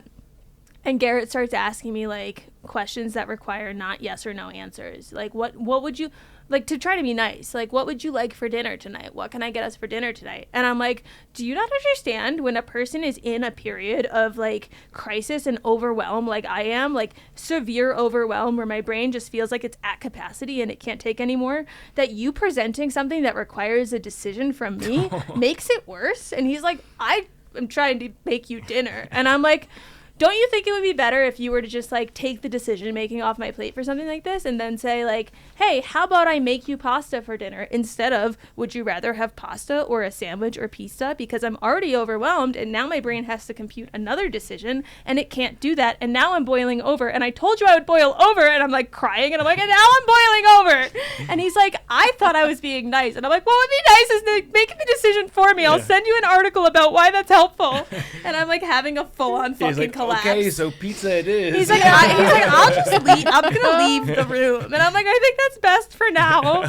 I know I'm being so irrational, but I'm like, don't present me with something where I have to make a choice if I'm in a state of overwhelm, because I physically can't handle it. It's decision fatigue. I can't feel do that it. too. Yeah. And I also can't process big emotions when I'm in that Same. mental space, and it comes out so wrong. Yeah. It's like, I need to be silent right now because I am going to attack you. And then you ask me, like, what do you want for dinner? And I'm like, I can't. Yeah. The simplest thing, the simplest question. Just decide for me. That wasn't even mine. That was just piggybacking. Garrett hides in the bathroom. What? And I don't like this. Like, he takes a fucking long time to poop. And it's because he's doing his little Twitter scrolls. No, he's scrolling Twitter. He spends 90% of his life on hockey Twitter. And so when he goes to the bathroom, 90% of it is hockey Twitter. 10% of it is actually pooping. And I know this. But I think, like, I've started to notice, like, I think he also goes to hide. Because no one says you can't go poop when you have to go poop, right? Okay. So it's an easy out of a situation you don't want to be in. And so we went to spend Christmas with my family and then with his family. And with my family, he was great. But with his family, I think when it's your own family, you start to get stressed more. And he lived this entire week in the bathroom. And, like, I would be texting him, like, all caps, you can't just hide in the bathroom this whole time. Like, I'd be, like hitting the send button. Like, this isn't fair. Because I'm like, you Chaunce want out of this. the glass under screen. I'm like, you want out of this situation, but you're also leaving me by myself in this situation. His parents are great. Like, love them. But, like, we're navigating this together. You can't go hide in the bathroom for 30 minutes when you don't want to be here and leave me here and then come back and then an hour later go away for 30 more minutes. You know, like when it's 8 times a day, this is a medical problem. And I know you don't have a medical problem. You're faking it. And so I would go up there and I'd just burst open the door and he'd be sitting there with his fucking pants on. Toilet seat down, just sitting on the lid down, pants on, and I'm like, I knew it. I'd get all week. And I'd be like, get out, and I'd drag him out. And so that's something we petty fight about is I'm like, I know you're not in there using the bathroom, and if I come in there and I see your pants are up, I'm dragging you out. You could find him in more compromising positions at the bathroom. I know, like, that's the thing. That's why these are petty fights. Is like, the guy builds Legos on a Friday night. You know, like, there are so many more things I could worry about. For sure. I love that he builds Legos on a Friday night. It's not playing, it's building. That's a very important distinction. I can understand that. Go ahead. I wish you would have taken pictures when you would burst through and like make a collage. I will. Of these. I will. This oh shit collage. I posted a TikTok today he wasn't happy about. I've got 200 followers on TikTok and I love it. So I post shit that I would never post on my Instagram. Last night I caught him over my shoulder while my face is covered in these pimple pads singing a song to our dog about how she loves trash.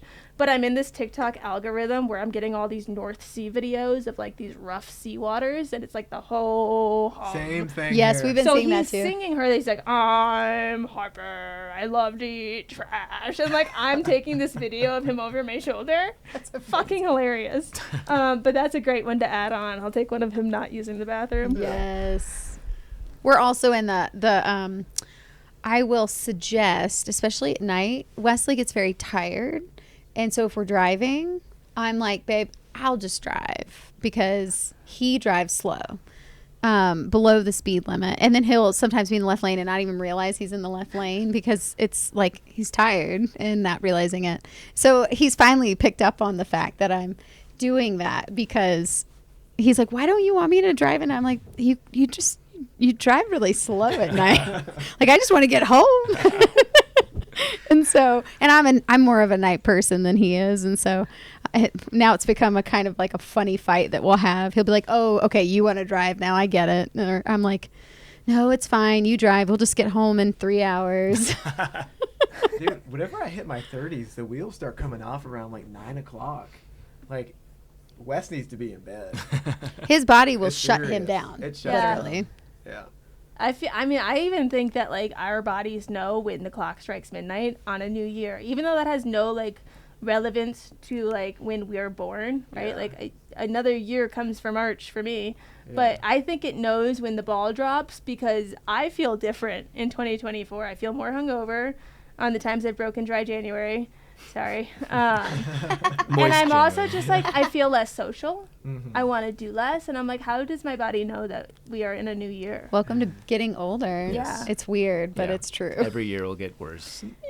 Yeah. We get wiser. We Yeah. get better, like a fine wine. Exactly. Mhm. You guys have any more? I had one other one. Oh, go for it. Yeah, so to her punctuality thing and how I have the lack thereof. Oh, yeah. I forgot about that one. Yeah. Perfect example is this morning. We had to take our sweet new dog to the vet. Had to be there at 8 a.m. We still had to like do like coffee, get dressed, walk the dog, poop the dog, whatever.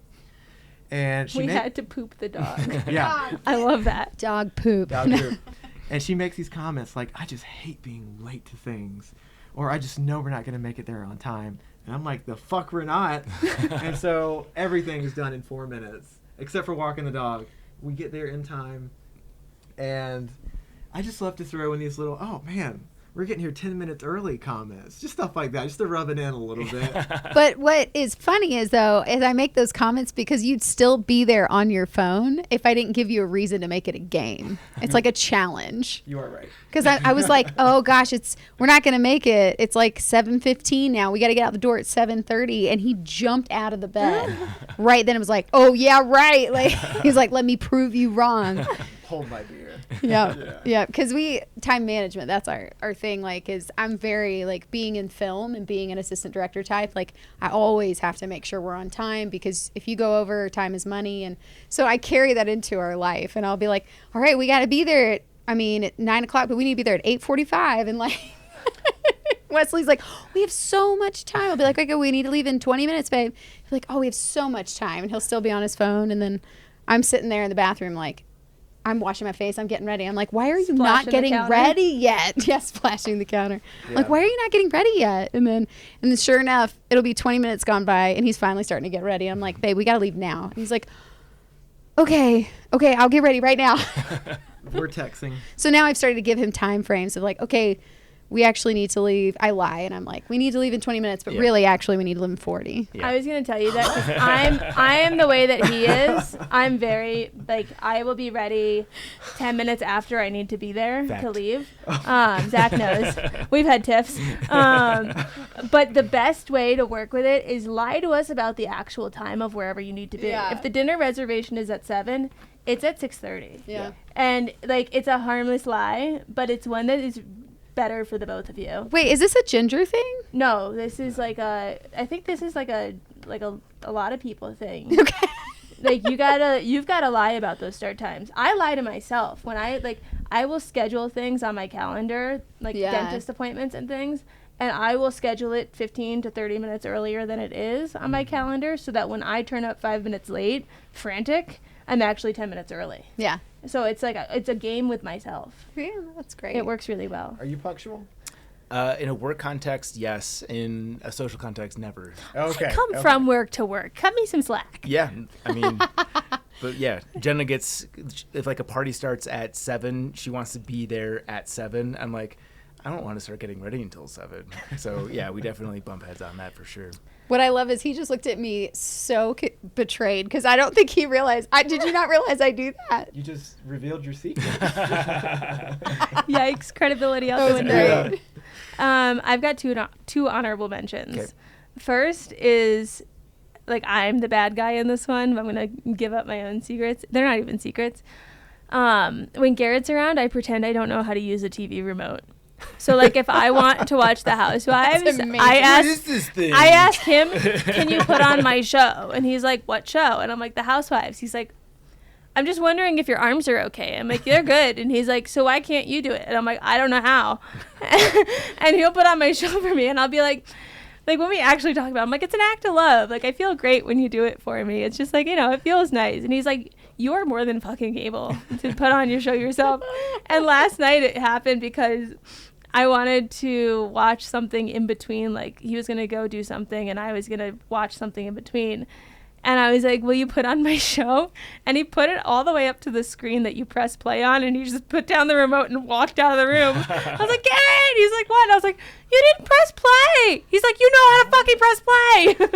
You like to be chauffeured.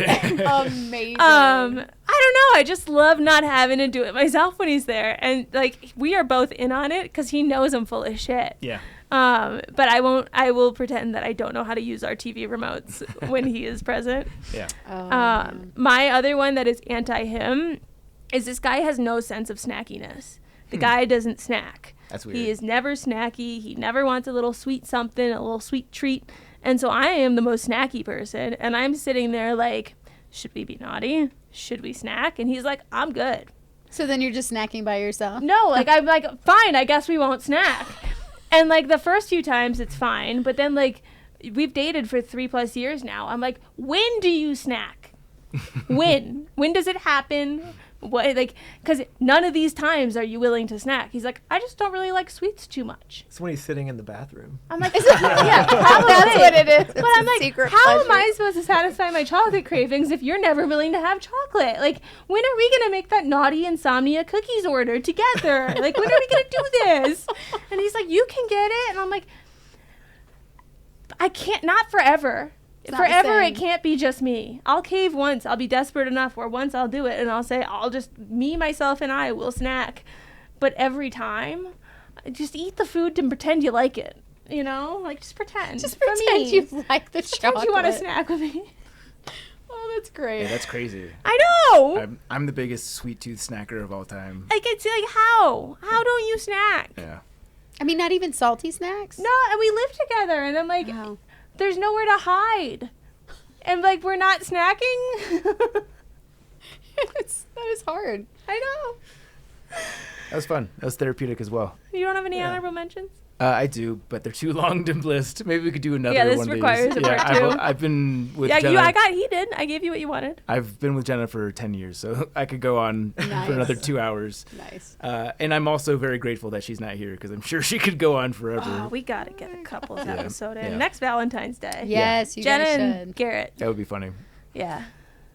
We haven't done this one in a minute, and I'm very happy to do this segment and not be a part of it. This is Gross or Not Gross. This is where you present a story, and then the rest of us determine whether the story is gross or not. And this one is going to Marie. Oh, boy. Okay. When we were on the PCT, for some reason, I could not regulate when I would poop. It would just hit me.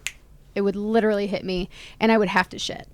And so it didn't matter where we were. It was just my body would take over, and it would be like, all right, it's time.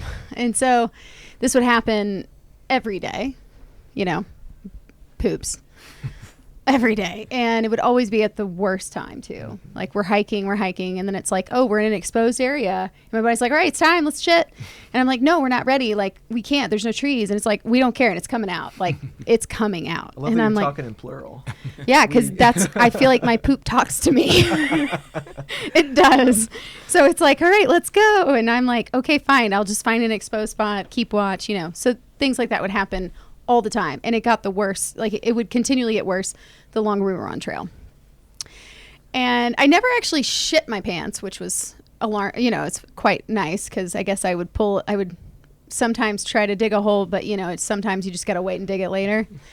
So this one time we were hiking a part of the trail where it is a big no-no Am I allowed to say Yeah, you can okay, say it. all right. This wasn't All right. intentional. Well, Let me set the stage. okay. So we're all camping at Crabtree Meadows, which is the PCT like staging area to go and climb up Mount Whitney, which is the tallest 14er in the lower 48. So we'd agreed to set out at 3 a.m. with a group of 3 other hikers so that we could get to the top right around sunset. So we had Sunrise. sunrise. Start at sunrise. So we're starting in the pitch black of night. Pitch black at night. And With Whitney, you have to. so with Whitney, the guidelines are you have to have a wag bag, some sort of way to pick up your poop and take it with you because you're not allowed to actually bury it in Mount Whitney area. Sensitive alpine zone. Yep. Yes. And they do have this like cool little king potty station at Crabtree Meadows, but like I didn't have to go when we left. And we left at 3:00 in the morning. And because Wesley's like, do you need to go? I'm like, no, I don't need to go. I'm fine. Sure enough, we're probably at 4:00 in the morning now, headlamps and all. And here it comes. I mean, it came calling. And I'm like, oh, dear God, I have to poop so bad. You can't see anything. It's pitch black. And I'm like, I don't know where I can poop and do this. And I had a Ziploc bag to pick it up. There's snow everywhere. And there's snow. And then there's this like little outcropping with a rock. And I'm not sure, like, I'm just not sure where I am. I'm very lost in my grid. And I'm like, What size Ziploc are we talking? it was a big one. Okay. It was a big one. Yeah. One of those Gallon? gallon A big, size. big one. It was a big one. It was a gallon size. Yeah. I'm like, at least I got a Ziploc bag to like, do this. And so I like go in and I do my business and it's a messy one and it's like it's a bad one. It's not a pretty one. been there. It's not easy to pick up. So I pick it up and I'm closing it and I'm walking back to him. And the next thing I know, I look and the poop has created a hole in my Ziploc bag and it is pouring out. And I'm like, oh my fucking God, like it's everywhere. And I'm like, oh God, I'm not taking this in my backpack. Like I am not taking my shit in my backpack. It's going to get all over my backpack. I refuse. So I'm like, what do I do? What do I do? What do I do? And Wes is like, I guess bury it and try to find it when we get back. And I'm like, okay. So I do. I like bury it. Because also we were slack packing up to Whitney, so we didn't have all of our stuff with us. Yeah, we didn't have So all we our had nothing stuff to with put it us. in. So I had nothing else. I'd just taken one bag.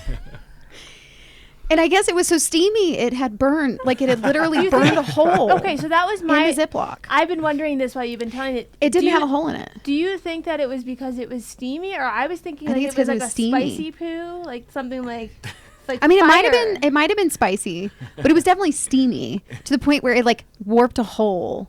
Oh, like it melted. It melted the Ziploc Your bag. feces melted the plastic. Yes.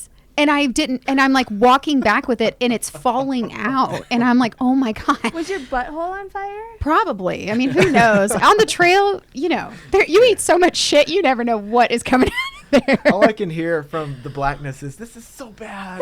I was literally like, this is so bad. Oh my God. And I mean, it was just so bad. It was like one of probably the worst poops on trail. I'm not even kidding when I say that. It was like diarrhea mixed with clumps, mixed with like, anyway. Bad time to take a sip of my drink. It was bad. So we're just like, beer. okay, we'll just like bury it and hope maybe I can mark it and find it. Well, Did you ever find it? we never found it.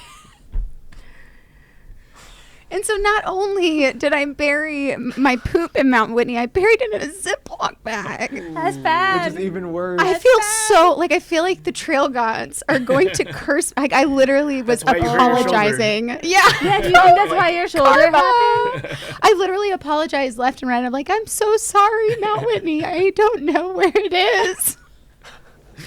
But like kicking up a dog. I literally like am dirt like a where dog was looking it? for a bone. Yeah.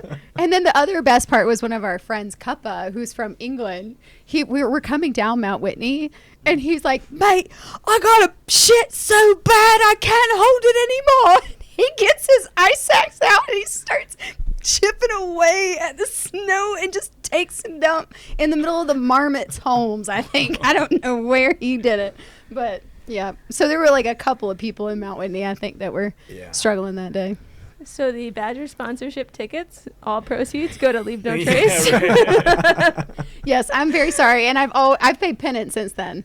I literally pack out everything that I possibly can now. It's true. I felt so bad, you guys. It was bad. Yeah. Wow. Your intentions were good.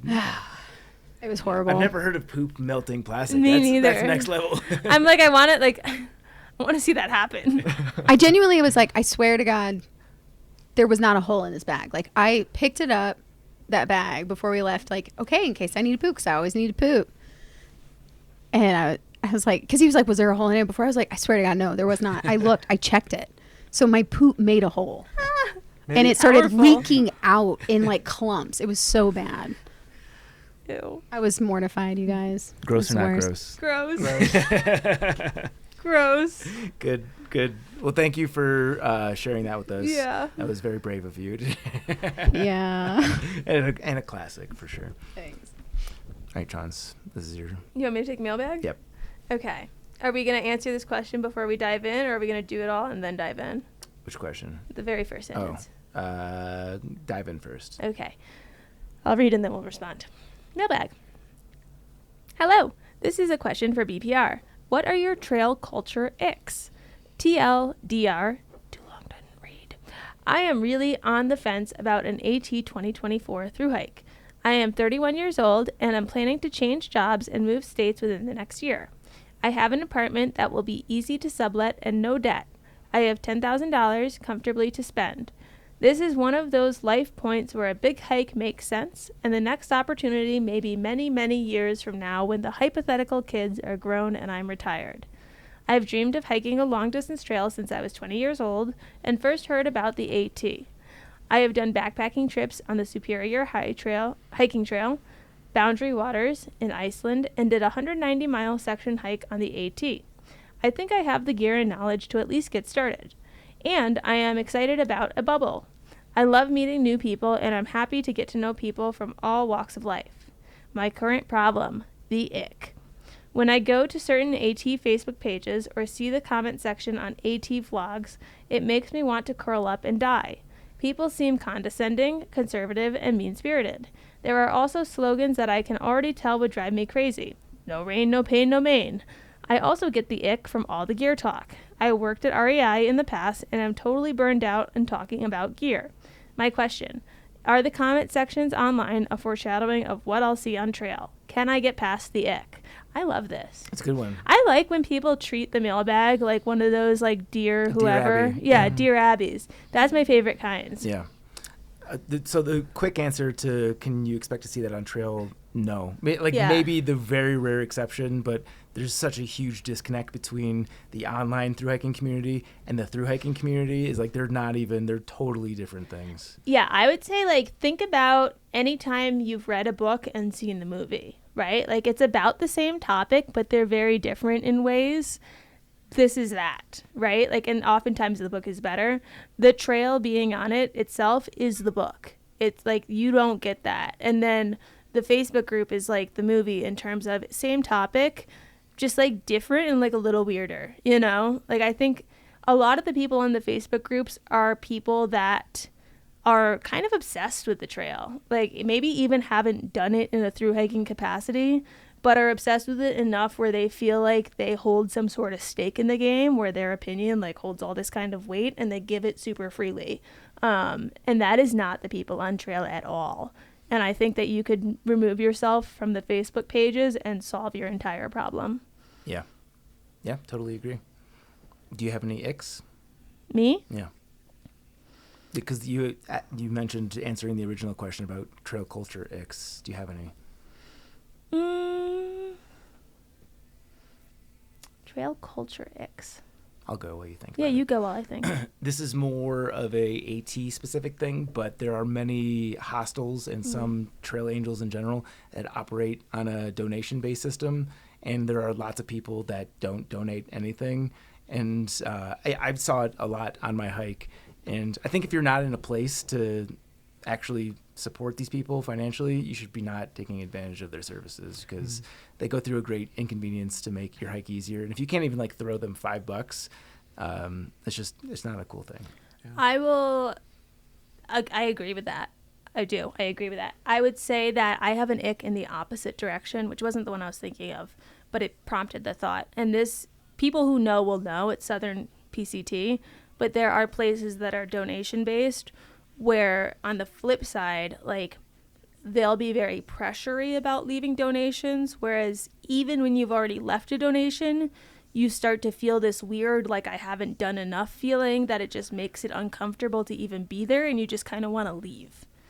And I've only noticed that one time, and it was on the Southern PCT, but I think, like, there's that end of the spectrum, too, where it's like, this is making me uncomfortable. Yeah. But I think for the most part, that's not the case, and it definitely is weird to stay somewhere that's donation-based and not donate when, like, fucked, even, like, the septic systems, the laundry, like, the shower, the water, like, the amount of stuff that they're paying for that you're not, like, subsidize it a bit. Yeah. To your defense, there, in my perception, there's two categories of people that do the donation thing, and there's some people that have a little bit more of, like, a predatory vibe. That might be going a little extreme, but just to, like, paint the picture. And then there's the people that are doing it out of the kindness of their hearts. But in a lot of instances, people don't do, like, the traditional business thing because they don't, it's a different tax system. Yeah. They do the donation thing because they don't have to register themselves as actual businesses. So it's just like a short circuit. Yeah. Mine, I would say, is, and this isn't just like long distance hiking, I would say this is outdoors in general. I noticed this a lot at the summer camp I worked at in California. People that are super outdoorsy, that love to be really good at stuff and love to get recognition for really, like, for being really good at stuff, but don't like people that get attention for being it's the prominent whole, in spaces. It's So the like, origin of the purism you thing. like, you love being noticed for this stuff, but anyone who's noticed for this stuff is like almost like the version of like a band that's selling out, you know? And like the cool thing is like being good at it and not being noticed, but also you want to be noticed, but then the person who gets noticed isn't cool because they're just doing it to get noticed, you know? Like there's like what's your freaking aim here? I don't get, like, I can't, my mind can't process how they can't process that they are exactly what they hate. Yeah. And it, like, it turns me in circles because I'm like, how don't you see that you are what you hate and you're hating on this, but you are this, and you're just almost mad because you're not getting the recognition this person is getting because you think they don't deserve it and you want it, but then you're mad at them for getting it, but then you also want it. Like, there's that vibe in the outdoors in general where, like, to be really good at something, you have to be nonchalant about it and you have to be non-caring about the attention you get towards it. But if someone else gets more attention than you for it, like, then they suck. And it's like, why can't we just, like, all enjoy being outside? Yeah. That's an ick. Yeah. The online social media community can be kind of toxic at But times. like summer camp, like, dude, we were all just like alone on a mountain, you know? It was more like the way you treat me when I'm in a group with you. Yeah. The way you treat me when we make plans, the way, you know, like, and it was more like, you know, like, you have to just, like, you have to have this not caring vibe in order to fit in, and if you care, you suck. Yeah. It's very judgmental and weird. I don't like it. You guys have any icks you want to express? You don't have to. This is not part of the segment thing, but if you've got something. I think I do have one. We experienced this on trail in the PCT, but like Montezuma, for example, you know, it's 100 miles into the trail, and we were some of the first hikers that came in, and they were so kind, and they came and picked us up at the trailhead, and we went in, and it was right after the burn had happened, you know, and they had rebuilt, and so they were really, really kind to let us camp there. They were really nervous to let us camp there, and but they were so great and so welcoming, and we had a really great time and got to connect with a lot of people that became our tramily. But then we found out as we got on, like, later on in the trail, that actually they stopped giving trailhead rides because people were ghosting them, or like they were calling them and saying, hey, can you come pick me up? And then they would just keep hiking and they wouldn't tell them.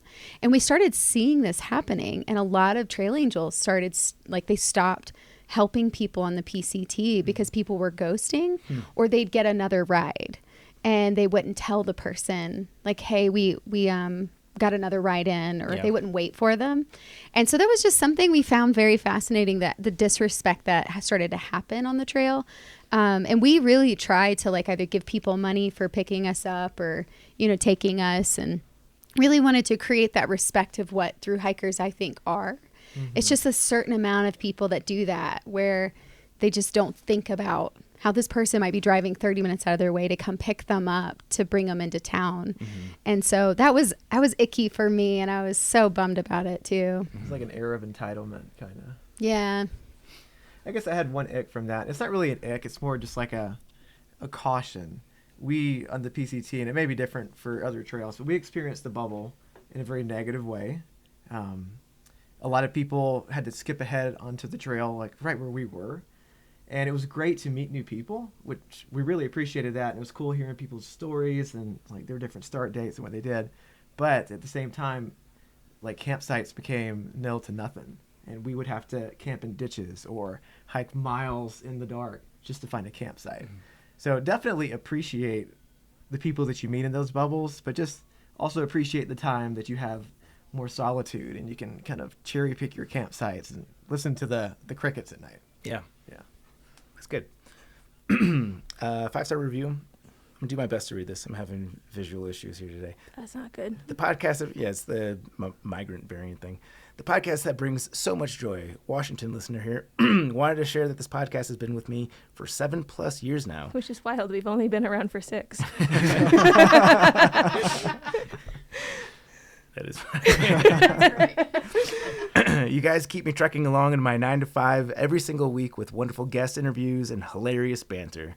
Planning a PCT through hike and have gleaned so much valuable information from Backpacker Radio. Sending you guys love from Kay. Thank you so much, Kay, for being with us since before the beginning. Remind me the sticker code set up now. We're now having people share their reviews of the podcast on Apple, and they email it to us, right? Sure. That's what it's been. Oh, wait, no, they actually get introduced to that in the next episode. We did a little time travel there. We had settled on if they enter their email in our mailing list on our website. Is that what it was? Yeah. I got a few emails this week from people that were sharing their 5-star reviews for stickers. Here's the thing is if you email us for stickers with a reason that sounds true, Yeah. we will give you Well, stickers. that's true. Yeah. So yeah, either of those works great. Yeah.